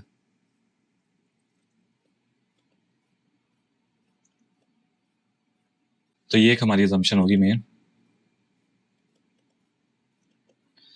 जहाँ जब इंस्टीट्यूट के सजेस्टेड आंसर आते हैं तो उसमें हो सकता है वो कोई और assumption लेकर सॉल्व करें, वो देखना पड़ेगा। ठीक है, उसके बाद तो फॉर्मूला लगा दो। एपीवी निकालना है, इसका फॉर्मूला क्या होता है, basic NPV plus present value of tax saving on interest. Basic NPV का फॉर्मूला क्या होता है, present value of cash flows after tax discounted at cost of equity minus investment. ठीक है, और प्लस ये टैक्स सेविंग ऑन इंटरेस्ट। ये पूरे फॉर्मूला को हम ऐसे सॉल्व करते हैं as if debt doesn't exist, debt not to be considered. ठीक है, ठीक है। तो कैश फ्लो आफ्टर टैक्स आपको दिए हुए हैं 25 lakhs यूरो ईयर 1 ईयर 2 के, और अनलेवर्ड कॉस्ट ऑफ कैपिटल भी दी हुई है which is without debt 1.12 to 1.12 whole square. ये आ जाएगा 4,225,000 लेस इन्वेस्टमेंट, तो ये आ गया 225,000 यूरो बेस एनपीवी। उसके बाद ये निकाल लेते हैं tax saving on interest. Debt कितना है हमारे पास, डेट के रिक्वायरमेंट 50% ऑफ इन्वेस्टमेंट है विच इज 2 million। ठीक है, हमने यूरो में लिया तो उसका इंटरेस्ट हो गया 5%, 1 लाख, टैक्स है 30%, तो आ गया 30,000 यूरो। ठीक है, ये 30,000 की हमारी टैक्स सेविंग होगी। इसकी प्रेजेंट वैल्यू ले लेंगे। इसके प्रेजेंट वैल्यू हम किससे लेते हैं, pre tax cost of debt से। तो 1.05 प्लस 2 साल होगी 1.05 होल स्क्वायर, ये आ जाएगा 55,770 यूरो। तो हमारी टोटल एपीवी आ जाएगी 225,000 प्लस 55,770 तो 280,770 यूरो। तो देखो ये एक तो आपके सिलेबस का क्वेश्चन ही है, और क्वेश्चन में ऊपर से थोड़ी सी एम्बिग्यूटी है, तो हमने एक assumption लेकर सॉल्व किया है। हो सकता है इंस्टीट्यूट का आंसर वो कोई और assumption ले, तो इससे काफी डिफरेंट हो सकता है। देखो एक ये इसमें डाउट आ सकता है कि ये एक इंडियन कंपनी है, यूरो में लोन ले रही है, और जो उसके टैक्स सेविंग का जो हम प्रेजेंट वैल्यू ले रहे हैं, क्या वो भी यूरो का जो लोन रेट है उसी से डिस्काउंट करेंगे। तो देखो एक इंडियन कंपनी है, वो फॉरेन में प्रोजेक्ट लगा रही है, वहाँ कोई सेपरेट एंटिटी तो है नहीं, तो ये लोन लेगी तो वो इंडियन कंपनी ही लेगी, उसी के बुक्स में आएगा, और उसकी टैक्स डिडक्शन भी उसको मिलेगी। और ये तो बड़ा कॉमन है, कोई भी सारी इंडियन कंपनीज फॉरेन करेंसी में लोन तो लेती ही हैं। और दूसरी बात ये टैक्स सेविंग को 5% से डिस्काउंट करने की, तो देखो इंटरेस्ट रेट पैरिटी होल्ड्स करती है, अगर हम इंडियन करेंसी में लोन ले या यूरो में ले, नेट कॉस्ट उसकी सेम ही है। ठीक है, तो इंडियन करेंसी में लिया 9% से इंटरेस्ट पड़ता, अगर हम उसको डिस्काउंट करते तो 9% से करते, और उसी के बराबर यूरो में 5% से इंटरेस्ट पड़ेगा, उसको डिस्काउंट फिर हम 5% से करेंगे। रियल टर्म्स में तो किसी भी करेंसी में लोन लो उसकी कॉस्ट सेम ही रहने वाली है। ठीक है, नेक्स्ट क्वेश्चन देखते हैं। ठीक है, थर्ड का भी है, mutual fund offers 2 plans, dividend plan and bonus plan. Investors has 12 lakh on 1st April 2025 in the ratio of 60:40 respectively. Initial NAV है 48 दोनों की, entry load is 2%, exit load is 1% on redemption value. Under the dividend plan, dividend of 5 rupee per unit is declared on 30 September 2025 when NAV is 56. After declaration, NAV becomes 51. Dividend is invested 51, closing NAV is 54. ठीक है, under the bonus plan, bonus issue of 1:4 is declared on 3 September, NAV is 60. After bonus adjustment, NAV becomes 45. Closing NAV on 31 March 2026 is 52। ठीक है, हमें क्या निकालना है? Total return और holding period return after considering loss and assess which plan provides the higher effective return। ठीक है, चलो देखते हैं क्वेश्चन नंबर 3 का बी पार्ट। हमने इन्वेस्ट कितना करना है? 12 lakhs 60 और 40 की रेशो में, हो गया 0.60, ये हो गया 0.40। कितना अमाउंट आ गया? 7,20,000, ये हो गया 4,80,000। ये डिविडेंड प्लान है और ये हमारा बोनस हो गया। ठीक है, जब इन्वेस्ट किया था तो दोनों की एनएवी कितनी है? 48 एंड 48। ठीक है, प्लस एंट्री लॉट है 2%, ये हो गया 0.96 एंट्री लॉट। तो हमें कितने के मिले? 48.96 के, 48.96 के। ठीक है, नंबर ऑफ यूनिट्स आ जाएंगे 7,20,000 डिवाइड बाय 48.96, 14705.88। ठीक है, और इधर आ गया 4,80,000 डिवाइड बाय 48.96, 9803.92। ठीक है, इसको मान लेते हैं। उसके बाद क्या है? डिविडेंड दिया है, कितना दिया है? 5 रुपीज पर यूनिट, तो 14705.88 इंटू 5, ठीक है 73,529.44। ठीक है, ये हमने री इन्वेस्ट कर दिया है 51, तो न्यू यूनिट्स कितने आ गए? ये 73,529.44 डिवाइडेड बाय 51, 1,441.75। ठीक है, तो हमारे पास क्लोजिंग यूनिट्स कितने हो गए? This plus this 16147.63। ठीक है, और क्लोजिंग एनएवी कितनी है? क्लोजिंग एनएवी इसकी 54, एग्जिट लो लग जाएगा 1%। ठीक है, तो 54 माइनस 1% करके करते हैं, ये आ जाएगा 53.46। ये आ गई हमारी रिडम्पशन वैल्यू 863,252.30। ठीक है, रिटर्न आ गया हमारा, इसमें से लेस कर देंगे 7,20,000, 143,252.30। परसेंटेज रिटर्न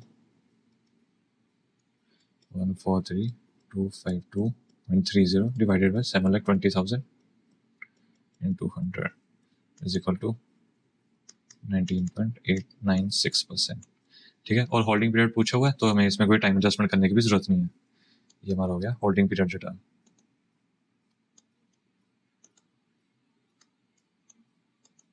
ठीक है, अब ये देखते हैं डिविडेंड वाला। इसमें तो देखो सिंपल बोनस इशू किया 1:4। ठीक है, तो divide by 4, number of new units आ गए 2450.98, टोटल हो गए 12254.9। ठीक है, क्लोजिंग एनएवी में से 1% एग्जिट रोल लेस कर लेंगे 51.48, 630,882.25। ठीक है, रिटर्न आ गया हमारा minus 4,80,000, 150,882.25। Percentage return 150,882.25 divided by 4,80,000 into 100, ये हो गया इज इक्वल टू 31.43%। ठीक है, ये भी हमारा होल्डिंग पीरियड रिटर्न हो गया और बोनस प्लान में ज्यादा रिटर्न दिया। ठीक है, नेक्स्ट देखते हैं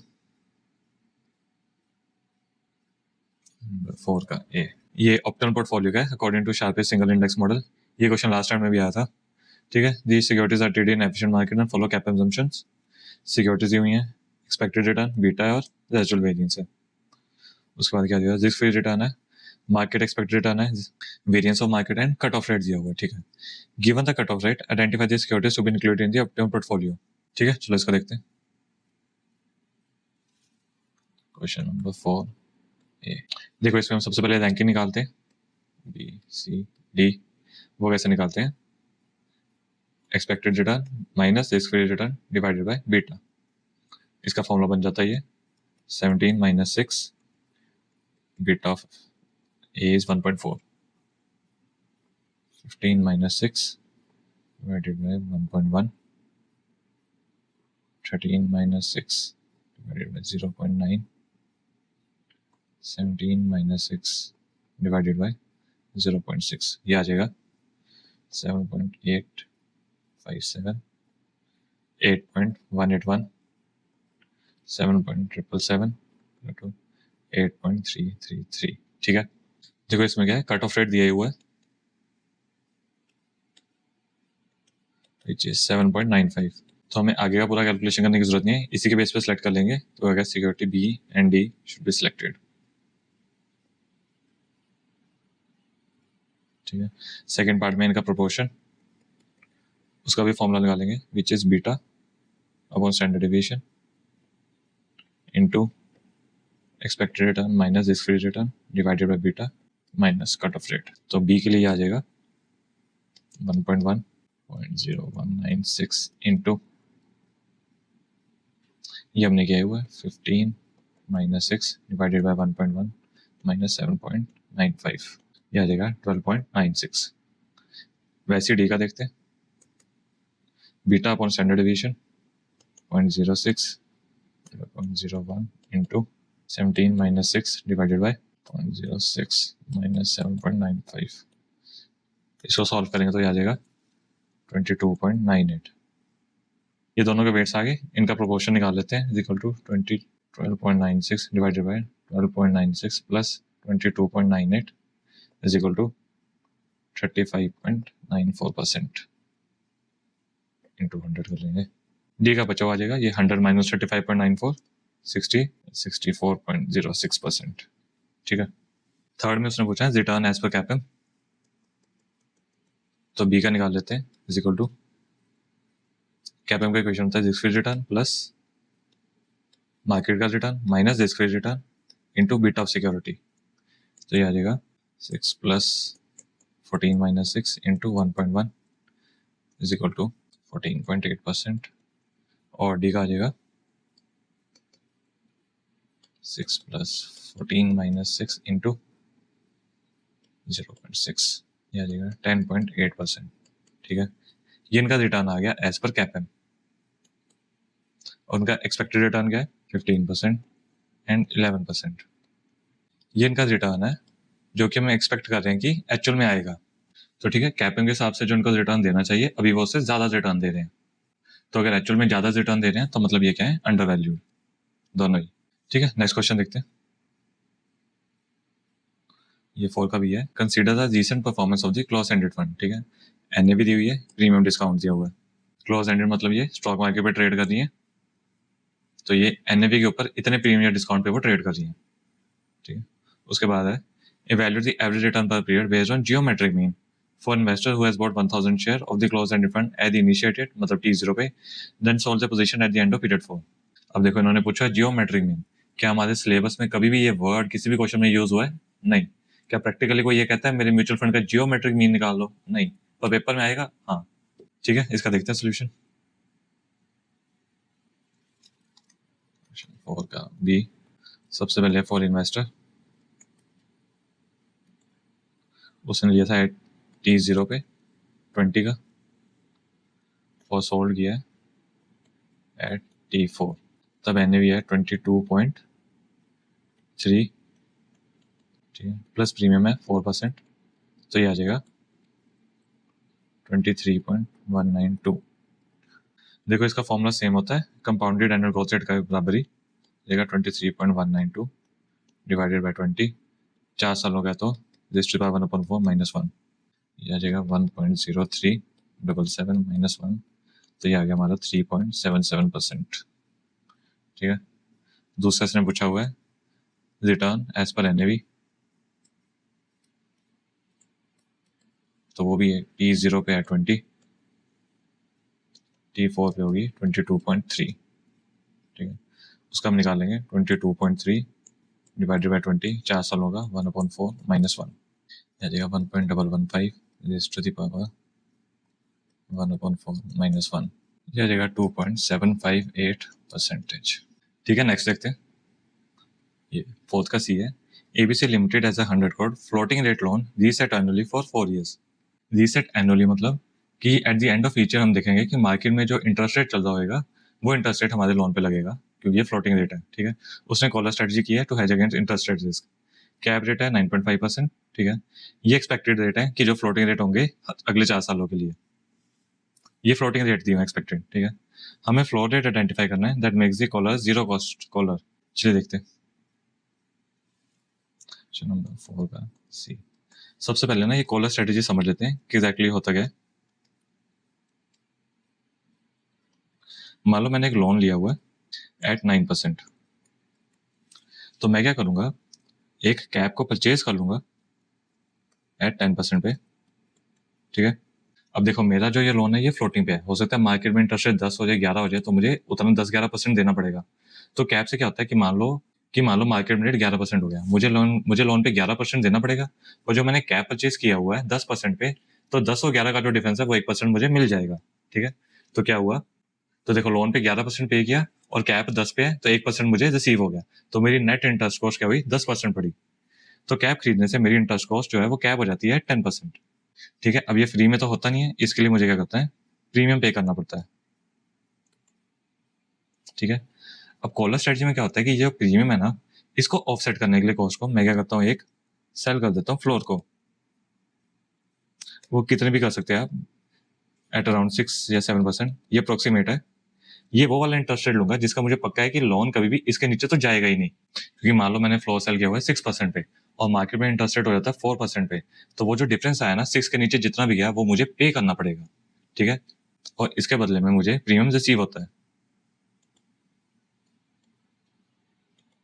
तो ये मैं उस रेट पे एंटर करता हूँ कि जिसपे मुझे लगे कि मार्केट में इंटरेस्ट रेट कभी भी इसके नीचे तो जाएगा ही नहीं, ताकि मेरी वो लाइबिलिटी ना आए और मुझे प्रीमियम मिलता रहे। ये होती है हमारी कॉलर स्ट्रेटेजी। और इसका जो ऑब्जेक्टिव होता है ना,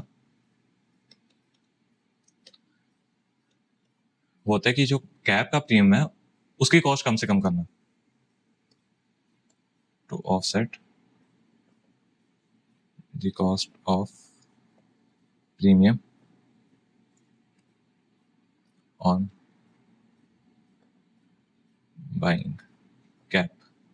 देखो इस क्वेश्चन में क्या है, हमने कैप परचेज किया हुआ है एट 9.5%, ठीक है, और प्रीमियम दिया ही नहीं हुआ, तो इसको इग्नोर कर देंगे। और उसने कहा है कि फ्लोर का रेट बताओ, ये हमें निकालना है, जिससे कि ये दोनों के कैश फ्लो ऑफसेट हो जाए, ठीक है। ये क्वेश्चन है। तो सबसे पहले हम निकाल लेते हैं ये जो कैप से परचेज से कितने कैश फ्लो आ रहे हैं जिसको हमने ऑफसेट करना है, ठीक है। तो देखो ये एक्सपेक्टेड रेट्स हैं 7.8, 8.6, 9.2 एंड 10.6। ये आ गया हमारे एक्सपेक्टेड रेट्स। अब देखो कैप कब एक्सरसाइज होएगा, जब भी हमारा एक्सपेक्टेड रेट कैप रेट से ऊपर जाएगा, जो कि यहाँ पे 9.5%। इसका मतलब है कि मैं बैंक को 10.6 पे करूंगा, और जो मेरा कैप परचेज किया हुआ है वो 10.6 माइनस 9.5, 1.1% मुझे रिसीव होएगा। तो ये 1.1% मुझे रिसीव होएगा, ठीक है। और अमाउंट आ गया ये 100 करोड़ में है, तो 1.1 CR, ठीक है। इसके प्रेजेंट वैल्यू ले लेते हैं, 1.1 इंटू चौथे साल का discounting factor 0.84 equal to 0.924 CR। ये सिर्फ और सिर्फ मेरा कैश फ्लो हो रहा है, ये इनफ्लो है फ्रॉम कैप। अब मुझे फ्लोर का ऐसा रेट चाहिए जिससे मेरा कैश आउटफ्लो इतना हो जाए 0.924, ठीक है। अब हमें फ्लोर का रेट निकालना है, वो हम कैसे निकालेंगे, सिंपल ट्रायल एंड एरर से, और कोई तरीका नहीं है उसका। बस एक बात हमें यहाँ पक्का बताइए कि जो फ्लोर रेट है वो 9.5% से नीचे होगा, क्योंकि उसके ऊपर तो मैंने कैप परचेज की हुई है। अगर उसके ऊपर मैं फ्लोर करूंगा तो वो तो कॉन्ट्रा हो जाएगा, उसका कोई फायदा नहीं होगा। तो ट्रायल एंड से करते हैं। सबसे पहले लेते हैं यहाँ पे एक ट्राई 8% की, ठीक है। ये हम ट्राई कर रहे हैं, तो इससे फर्स्ट ईयर में क्या होगा, अब हमने सिर्फ फ्लोर रेट से कैश फ्लो निकालना है। एक्सपेक्टेड है 7.8%, ठीक है। हमारा फ्लोर है 8%, ठीक है। अब यहाँ पे क्या है, 0.2% मुझे देना पड़ेगा, तो 100 करोड़ का 0.2% ये आ गया 0.2 CR, ठीक है। इसके प्रेजेंट वैल्यू लेंगे 0.96, प्रेजेंट वैल्यू इसकी आ जाएगी 0.192, ठीक है। हमें कितनी चाहिए, हमें चाहिए 0.924। देखो हमें इंक्रीज करनी है, तो हम क्या करेंगे, फ्लोर रेट को इंक्रीज करेंगे, क्योंकि जितना वो इंक्रीज करेगा, सपोज यहाँ पे 8.5% होता तो यहाँ पे 0.7% आना था, और यहाँ पे प्रेजेंट वैल्यू उतनी बढ़ के आनी थी, ठीक है। और आगे के सालों में तो सेकेंड, थर्ड एंड फोर्थ के तो जो एक्सपेक्टेड रेट है वो 8% से ज्यादा ही है, तो वहां तो फ्लोर एक्टिवेट ही नहीं होगा, ठीक है। सेकंड ट्राई करते हैं। अब देखो सेकंड ट्राई जो हम करेंगे ना, वो करेंगे 8.6% से, सेकंड जो हम ट्राई करेंगे ना वो 8.6% से करेंगे, क्योंकि जो सेकंड ईयर का एक्सपेक्टेड इंटरेस्ट रेट है ना वो 8.6% है। तो यहाँ से हमें ये पता चल जाएगा कि एक ही साल का कैश फ्लो आना है कि 2 साल का आना है। देखो फर्स्ट है 7.8%, ये हो गया 8.6%, डिफरेंस कितना आया 0.8%। ठीक है, तो 100 करोड़ का आ गया ये 0.8 CR, इसके प्रेजेंट वैल्यू लेंगे 0.96, ये आ जाएगी 0.768। ठीक है, अब देखो 0.768 आ गया, मुझे कितना चाहिए 0.924, मतलब मैं इसको थोड़ा सा ही और बढ़ाना है तो वहां तक पहुंच जाएगा। अब थोड़ा सा ही और बढ़ाऊंगा तो ये 2 सालों का कैश फ्लो आ जाएगा, क्योंकि 8.6 सेकंड ईयर का एक्सपेक्टेड कैश फ्लो है, और ये थोड़ा सा इंक्रीज करूंगा तो वो 8.6 से ज्यादा हो जाएगा, तो 2 सालों का कैश फ्लो आएगा। तो उससे क्या होगा, मेरी इक्वेशन बन जाएगी। देखो थर्ड ट्रायल में floor rate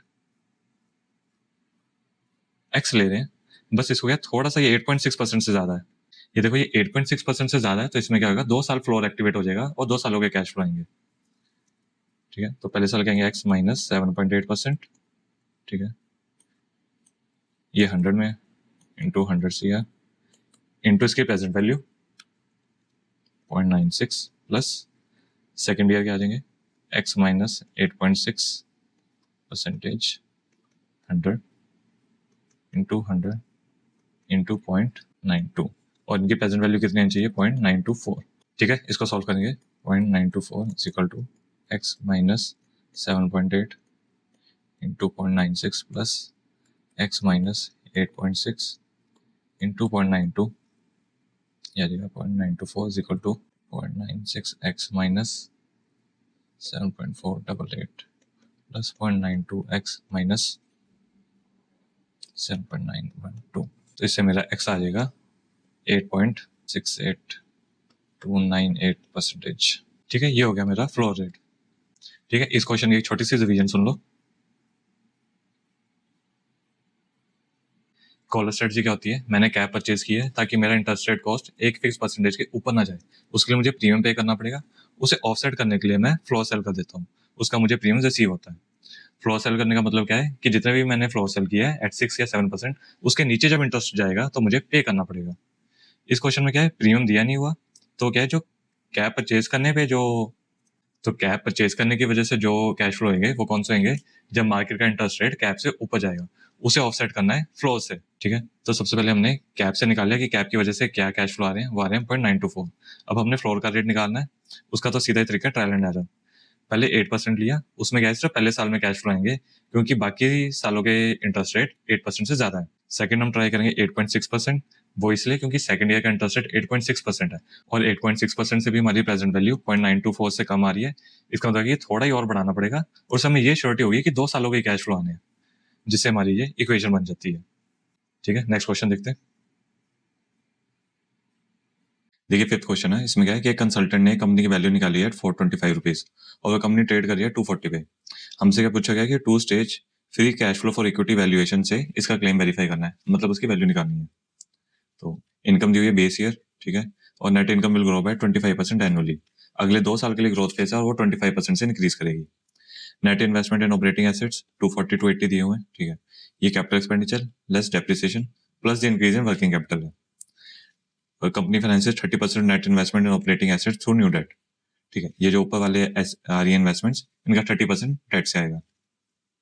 risk free rate दिया हुआ है company beta equity risk premium, इससे हमारी कॉस्ट ऑफ इक्विटी आ जाएगी। और स्टेज 3 से net investment in operating asset will drop to 20% of net income each year. ठीक है, 30% वो स्टेबल हो जाएगी, और जो हमारी नेट इन्वेस्टमेंट वो 20% रहेगी हर साल। आउटस्टैंडिंग शेयर प्रेजेंट वैल्यू, ठीक है, तो total present value of free cash flow of equity for the high growth period stage 1, सिर्फ पहले 2 सालों का निकालना है। चलिए करते हैं।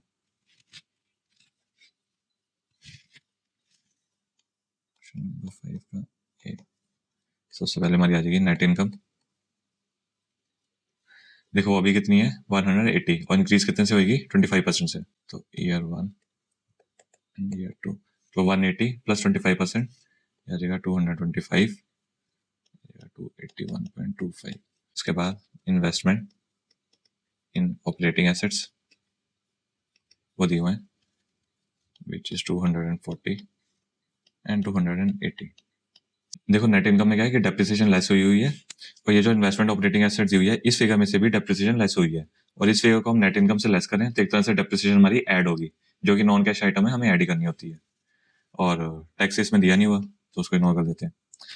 उसके बाद क्या है कि ये 30% डेट से फाइनेंस होएगी, तो एक हमारा डेट आ जाएगा 72 एंड 84। ठीक है, ये ध्यान रखना इस पर इंटरेस्ट लेने की जरूरत नहीं है, क्योंकि आपके पास नेट इनकम है तो मतलब वो इंटरेस्ट लेस करके ही आ रही है।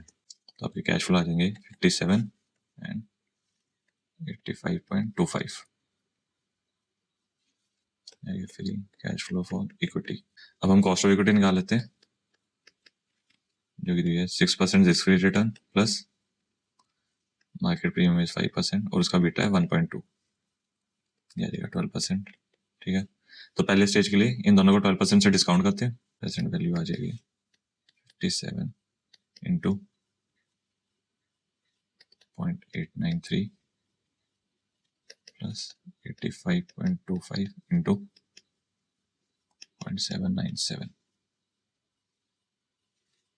02118.84। ठीक है, ये पहला पार्ट हो गया। उसके बाद if the current market price of 240 is considered fair by the market, calculate the implied sustainable growth rate for the terminal stage।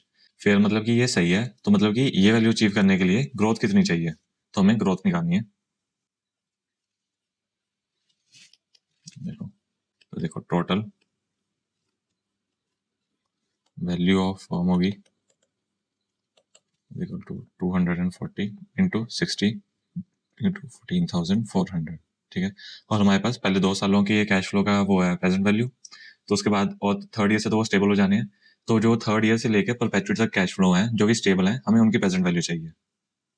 उसके लिए एक बार हम ना ईयर 3 के कैश फ्लो निकालते हैं। ग्रोथ रेट को जी मान लेते हैं, तो हमारी इनकम बढ़ जाएगी 281.25 इंटू 1 प्लस जी। ठीक है, प्लस कर देंगे इन्वेस्टमेंट इन ऑपरेटिंग एसेट्स, ये 20% आ जाएंगे, तो इसका 20% आ जाएगा 56.25 1 प्लस जी। ठीक है, और डेट आएगा इसका 30% 16.875 1 प्लस जी, तो हमारे नेट कैश फ्लो आ जाएंगे 241.875 1 प्लस जी। देखो ए 3 के एक बार कैश फ्लो निकालने पड़ेंगे, क्योंकि ये इन्वेस्टमेंट ऑपरेटिंग एसेट्स और इनकम की रेशियो चेंज हुई है और उसके बाद ये रेशियो कांस्टेंट है, फिर हम नेट कैश फ्लो पे सीधा ग्रोथ रेट लगा सकते हैं। अब देखो ये हमारा इक्वेशन बन जाएगी 14,400, ये total value of the firm है, और पहले 2 सालों के कैश फ्लो की प्रेजेंट वैल्यू 118.84, उसका टर्मिनल वैल्यू निकाल लेते हैं 241.875 1 plus G divided by 0.12 minus G. देखो ये टर्मिनल वैल्यू आई है at the end of year 2, इसे भी डिस्काउंट करेंगे 2 सालों के लिए इंटू 0.797, ये 17918.64 is equal to 241.875 1 plus G divided by 0.12 minus G, 1908.365 is equal to 18160.515 G, तो हमारा जी आ जाएगा इज इक्वल टू 10.508%। ठीक है, तो ये ग्रोथ रेट चाहिए वो वैल्यू को अचीव करने के लिए 240 पर शेयर की। नेक्स्ट क्वेश्चन देखते हैं, इसका भी है Zenith Commercial Banks Elco is evaluating the pricing risk for 90 days time bucket, the following quarterly data is available। Rate sensitive assets हैं, लायबिलिटीज हैं और क्वार्टरली नेट इंटरेस्ट इनकम है। ठीक है, earning at this limited 8% of quarterly NNI, hedging is mandatory, the potential NNI impact in any scenario exceed this threshold. मतलब जब earning at risk 8% of quarterly income से ज्यादा जाएगी तो हमें हेज करना है। ठीक है, identify the gap position and determine which of the following scenarios favourable for the bank net interest income, providing a brief description. ये देखते हैं,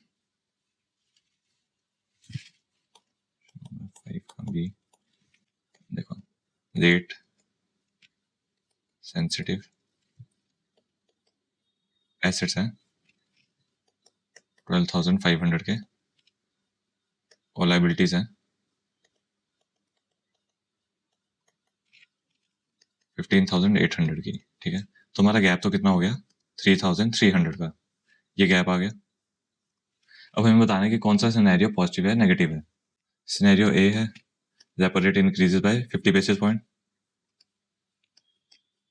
50 बेसिस पॉइंट। ठीक है, देखो ये नेगेटिव हमारे लिए क्योंकि हमारी लायबिलिटीज एसेट से ज्यादा है, तो ये जो 50 बेसिस पॉइंट का रेट इंक्रीज हुआ है ये देना पड़ेगा 15,800 पे, पर मिलेगा सिर्फ 12,500 पे, तो हमारा आउटफ्लो इंक्रीज होएगा। और सिनेरियो बी है, repo rate decreases by 25 basis point. देखो ये हमारे लिए पॉजिटिव है, इसका एग्जैक्ट ऑपोजिट है, हमारी लाइबिलिटी ज्यादा है, तो हमारी 15,800 पे 25 बेसिस पॉइंट की सेविंग होगी और नुकसान सिर्फ 12,500 पे होगा। ठीक है, और इन्होंने क्या पूछा हुआ है, calculate the earnings at risk in rupees crore as a percentage of NNI for both scenarios. ठीक है, बैंक रिस्क पॉलिसीज राइज और management should activate hedging strategies और नॉट। ठीक है, अर्निंग एट रिस्क निकालते हैं। देखो सबसे पहले सिनेरियो ए में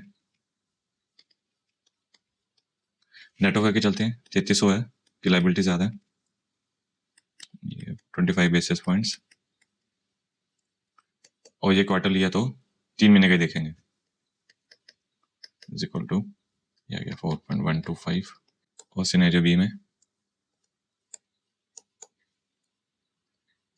3300 into 25 basis points into quarterly, इसका ही हाफ हो जाएगा 2.0625। तो हम निकाल लेते हैं earning at risk 4.125 divided by 450 is equal to 0.92%। 2.0625 divided by 450 is equal to इसी का हाफ 0.46%। ठीक है, तो ये दोनों 8% से कम है, तो हेजिंग नॉट रिक्वायर्ड।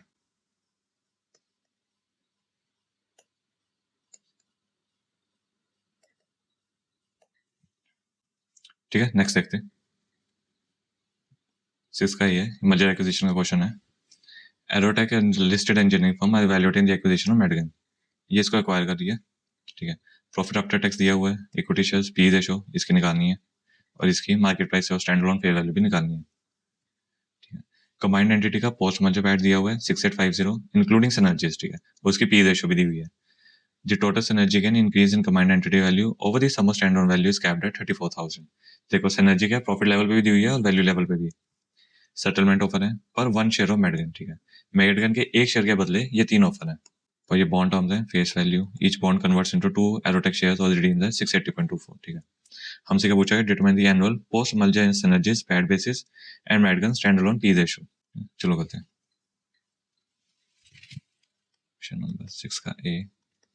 देखो सिनर्जी पूछी हुई है ऑन पैड बेसिस, तो सबसे पहले स्टैंड अलोन पैड कितना है दोनों का 6000 plus 450 equal to 6450,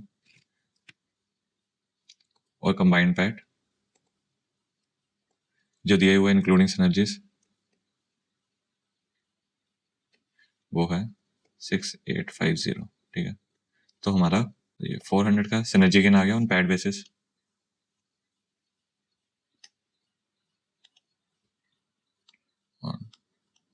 pad basis उसका देखो मेडगन्स की पी रेशो पूछी हुई है, उसके प्रॉफिट तो है हमारे पास, वार्निंग्स होगी, तो हमें मेडगन्स की स्टैंड अलोन वैल्यू चाहिए, उससे हमारी पी रेशो आ जाएगी। सर देखो P ratio of combined firm दी हुई है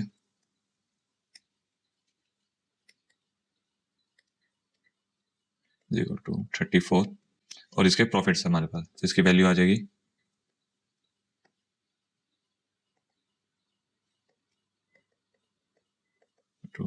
34 इंटू 6850, ये आ जाएगा 2,32,900। ठीक है, इसमें से लेस कर देंगे सिनर्जी जो हमें दी हुई है विच इज 34,000। ठीक है, और लेस कर देंगे वैल्यू ऑफ एरोटेक, ये दी हुई है हमारे पास 500 number of shares into market price of share 500 into 360, ये आ गई 1,80,000। तो 2,32,900 में से ये दोनों लेस करेंगे 18,900, ये मेडगन्स की वैल्यू आ गई, स्टैंड अलोन वैल्यू।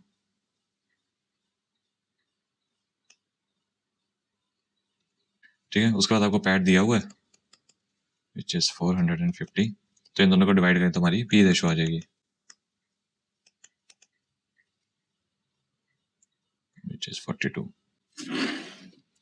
उसका सेकंड पार्ट में क्या पूछा हुआ है, इंडस्ट्री की पी पूछी हुई है, वो हमें बताया मेडगन की पी 1.2 है इंडस्ट्री की पी से, तो ये आ जाएगा 42 divided by 1/2 is equal to 35। उसके बाद पूछा हुआ है फेस वैल्यू ऑफ मैडगन शेयर।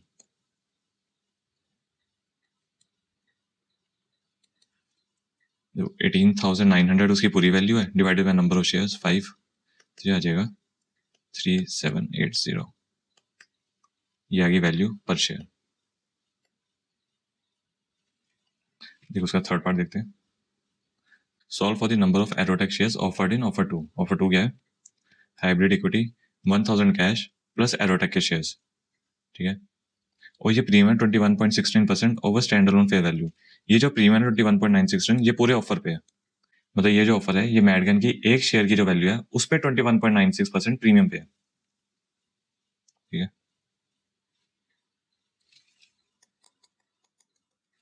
तो देखो मैडगन का एक शेयर है 3780 प्लस प्रीमियम ऐड कर देंगे 21.69%, तो ये आ जाएगा 4600। ये है वैल्यू पूरे ऑफर की, ठीक है। अब ऑफर में है क्या क्या? 1000 कैश है प्लस एरोटेक के कुछ शेयर्स हैं, एरोटेक चलिए आ जाएगा। एरोटेक के एक शेयर की प्राइस क्या है? 360 इंटू एक्स, तो इसको सॉल्व करेंगे एक्स आ जाएगा 10। तो ऑफर 2 में एरोटेक के 10 शेयर्स मिल रहे हैं। फोर्थ पार्ट देखते हैं। Rank all three offers from Madgan's perspective, assuming Aerotech share price has fallen and remains at 330 at the time of settlement conversion, ठीक है। ये 3 ऑफर है, हमें निकालना है इनमें से कौन सा सबसे ज्यादा अट्रैक्टिव है, रैंकिंग करनी है। देखो ऐसा तो सीधा पता ही चल रहा है कि यहाँ पे प्रीमियम 25.6% सबसे ज्यादा है, ये सबसे ज्यादा अट्रैक्टिव होगा। बस उन्होंने एक कंडीशन दी है कि जो उसकी शेयर की वैल्यू थी वो 360 से 330 हो गई है, उसके बाद अब रैंकिंग निकालनी है। चलिए देखते हैं। सबसे पहले ऑफर 1, वो तो सिंपल ही है, 4000 का कैश है। ऑफर 2, उसमें 1000 का कैश है प्लस 10 शेयर है एरोटेक के, और अब उसकी वैल्यू कितनी है? 330, तो ये आ गया 4300, ठीक है। ऑफर 3 देख लेते हैं। ऑफर 3 में क्या है? 1150 का कैश है प्लस 5 कन्वर्टेबल बॉन्ड्स हैं। बॉन्ड की वैल्यू क्या है? देखो ये face value 500 4 year term, 10% discount rate, each bond converts into 2 Aerotech shares और रिडीम्स एट 680.24। इसको देखते हैं। देखो हमें एक बॉन्ड के बदले में क्या मिलेगा? या तो 2 शेयर मिलेंगे एरोटेक के जिसकी प्राइस है 330, या फिर हम रिडीम कर लेंगे 680.24, ठीक है। तो इसकी वैल्यू होगी 660, ये 680, तो इसको चूज करेंगे हम। तो इस हिसाब से वैल्यू निकाल लेंगे 1150 प्लस 5 इंटू 680.24, 1150 प्लस 3401.2, आंसर आ जाएगा 4551.2, ठीक है। तो ये हमारी रैंकिंग होगी फर्स्ट, सेकेंड एंड थर्ड, ठीक है। नेक्स्ट देखते हैं। ये ब्लैक शोल्स का क्वेश्चन है। करंट प्राइस दी हुई है 120, ये स्पॉट होगी, और एक्सरसाइज प्राइस मतलब स्ट्राइक प्राइस दी हुई है 115, ये ड्यूरेशन होगी ऑफ स्टॉक, ठीक है। Continuously compounding risk free rate of interest 8%, standard deviation दी हुई है 30%, ठीक है। अच्छा D1 निकाल के दी हुई है, हमें क्या निकालना है? हेड रेशियो और the probability that price in short market expiration would be higher than the exercise price of call option. देखो ब्लैक शोल्स तक का उन्होंने सीधा क्वेश्चन नहीं पूछा, उसमें भी घुमा फिरा के पॉइंट पूछा है। देखो ब्लैक शोल्स में ये हेड रेशियो, ये प्रोबेबिलिटी कैसे निकालते हैं? स्टडी मैट में जहाँ फॉर्मूला दिया हो ना, उसके नीचे ये दिया हुआ है, देखो ND1 represents the hedge ratio of shares and ND2 in above formula represents the probability that the price in spot market expiration would be higher than the exercise price of call option। मतलब हमें ND1 और ND2 निकालना है, ठीक है। देखो D1 तो उन्होंने दिया ही हुआ है 0.5375, D2 निकाल लेते हैं। उसका फॉर्मूला क्या होता है? D1 minus standard deviation time square, तो ये 0.5375 माइनस स्टैंडर्ड डेविएशन है 0.3, टाइम हो जाएगा 50 डेज डिवाइडेड बाय 365। ये टाइम हम मैन्युअली में लेते हैं, ये देखो 2.5375 माइनस 0.3 2.1369 अंडर रूट, ये देखो 0.4265, ठीक है। D1 आ गया, D2 आ गया, अब ND1 और ND2 निकाल लेते हैं। ठीक है। एन डी वन निकालना है विच इज एन ऑफ 0.5375। ठीक है, टेबल से निकाल देखते हैं 0.5375। देखो 0.5 ये हो गया सबसे पहला, सेकंड डिजिट यहाँ पे आ गया 3, तो ये आ गया 0.7019, और जो थर्ड और फोर्थ है 75। इसका मतलब है ये इन दोनों के बीच में फॉल कर रहा है। तो देखो 0.5300 की वैल्यू है 0.7019 और 0.5400 की वैल्यू है 0.7054। तो हमें जो 0.5375 की वैल्यू निकालनी है ना, इन दोनों का जो डिफरेंस है उसका 75% हो जाएगा, परसेंट ऑफ डिफरेंस। ठीक है, देखते हैं। ये आ जाएगा जगह 2 0.5300 की वैल्यू आ गई 0.7019। ठीक है, उन दोनों का जो डिफरेंस है उसका 75%, तो 75 इंटू 0.7054 माइनस 0.7019। ठीक है, इसको सॉल्व करेंगे, ये आ जाएगा 0.7045। ये आ गई हमारी ND1 which is the hedge ratio. उसके बाद ऐसे ही ND2 निकालते हैं, D2 which is N of 0.4265। इसको भी टेबल से देखते हैं। पहला 0.4, सेकेंड 0.2, तो देखो ये 4200 की वैल्यू होगी और ये 4300 की वैल्यू होगी। तो हमें 4265 की वैल्यू निकालनी है समवेयर इन द बिटवीन, जो कि उसका डिफरेंस का 65% होगी। तो इसकी वैल्यू आ जाएगी 0.6628। ये 4200 की वैल्यू आ गई, उसका डिफरेंस का 65%, 0.6664 माइनस 0.6628 आ जाएगा 0.6651। तो ये ND2 हमारा आंसर हो गया इस क्वेश्चन का, कि probability that price in spot market on expiration would be higher than the exercise price of the call option. ठीक है, उसके बाद पूछा हुआ है कॉल एंड पुट ऑप्शंस। ठीक है, निकाल लेते हैं value of call option.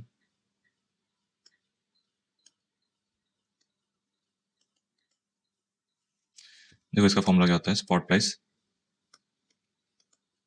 Into ND1 minus strike price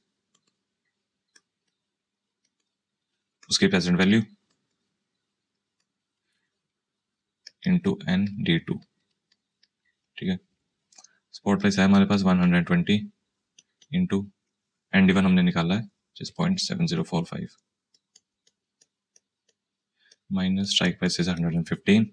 ये E माइनस RT की वैल्यू दी हुई है क्वेश्चन में 0.9891, ND2 आ गया 0.6651।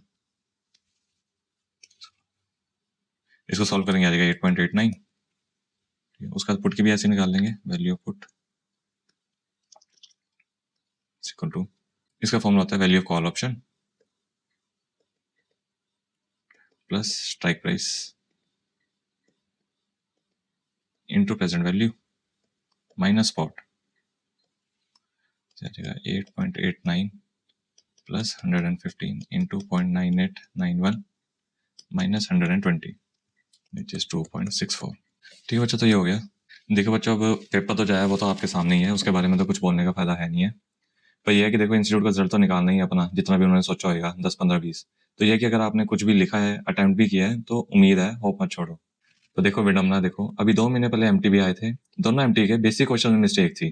तो देखो खुद सिंपल MTB के सोल्यूशन निकाल नहीं पा रहे हैं और हमसे एग्जाम में ऐसे क्वेश्चन पूछे जा रहे हैं। ठीक है, okay, thank you for watching.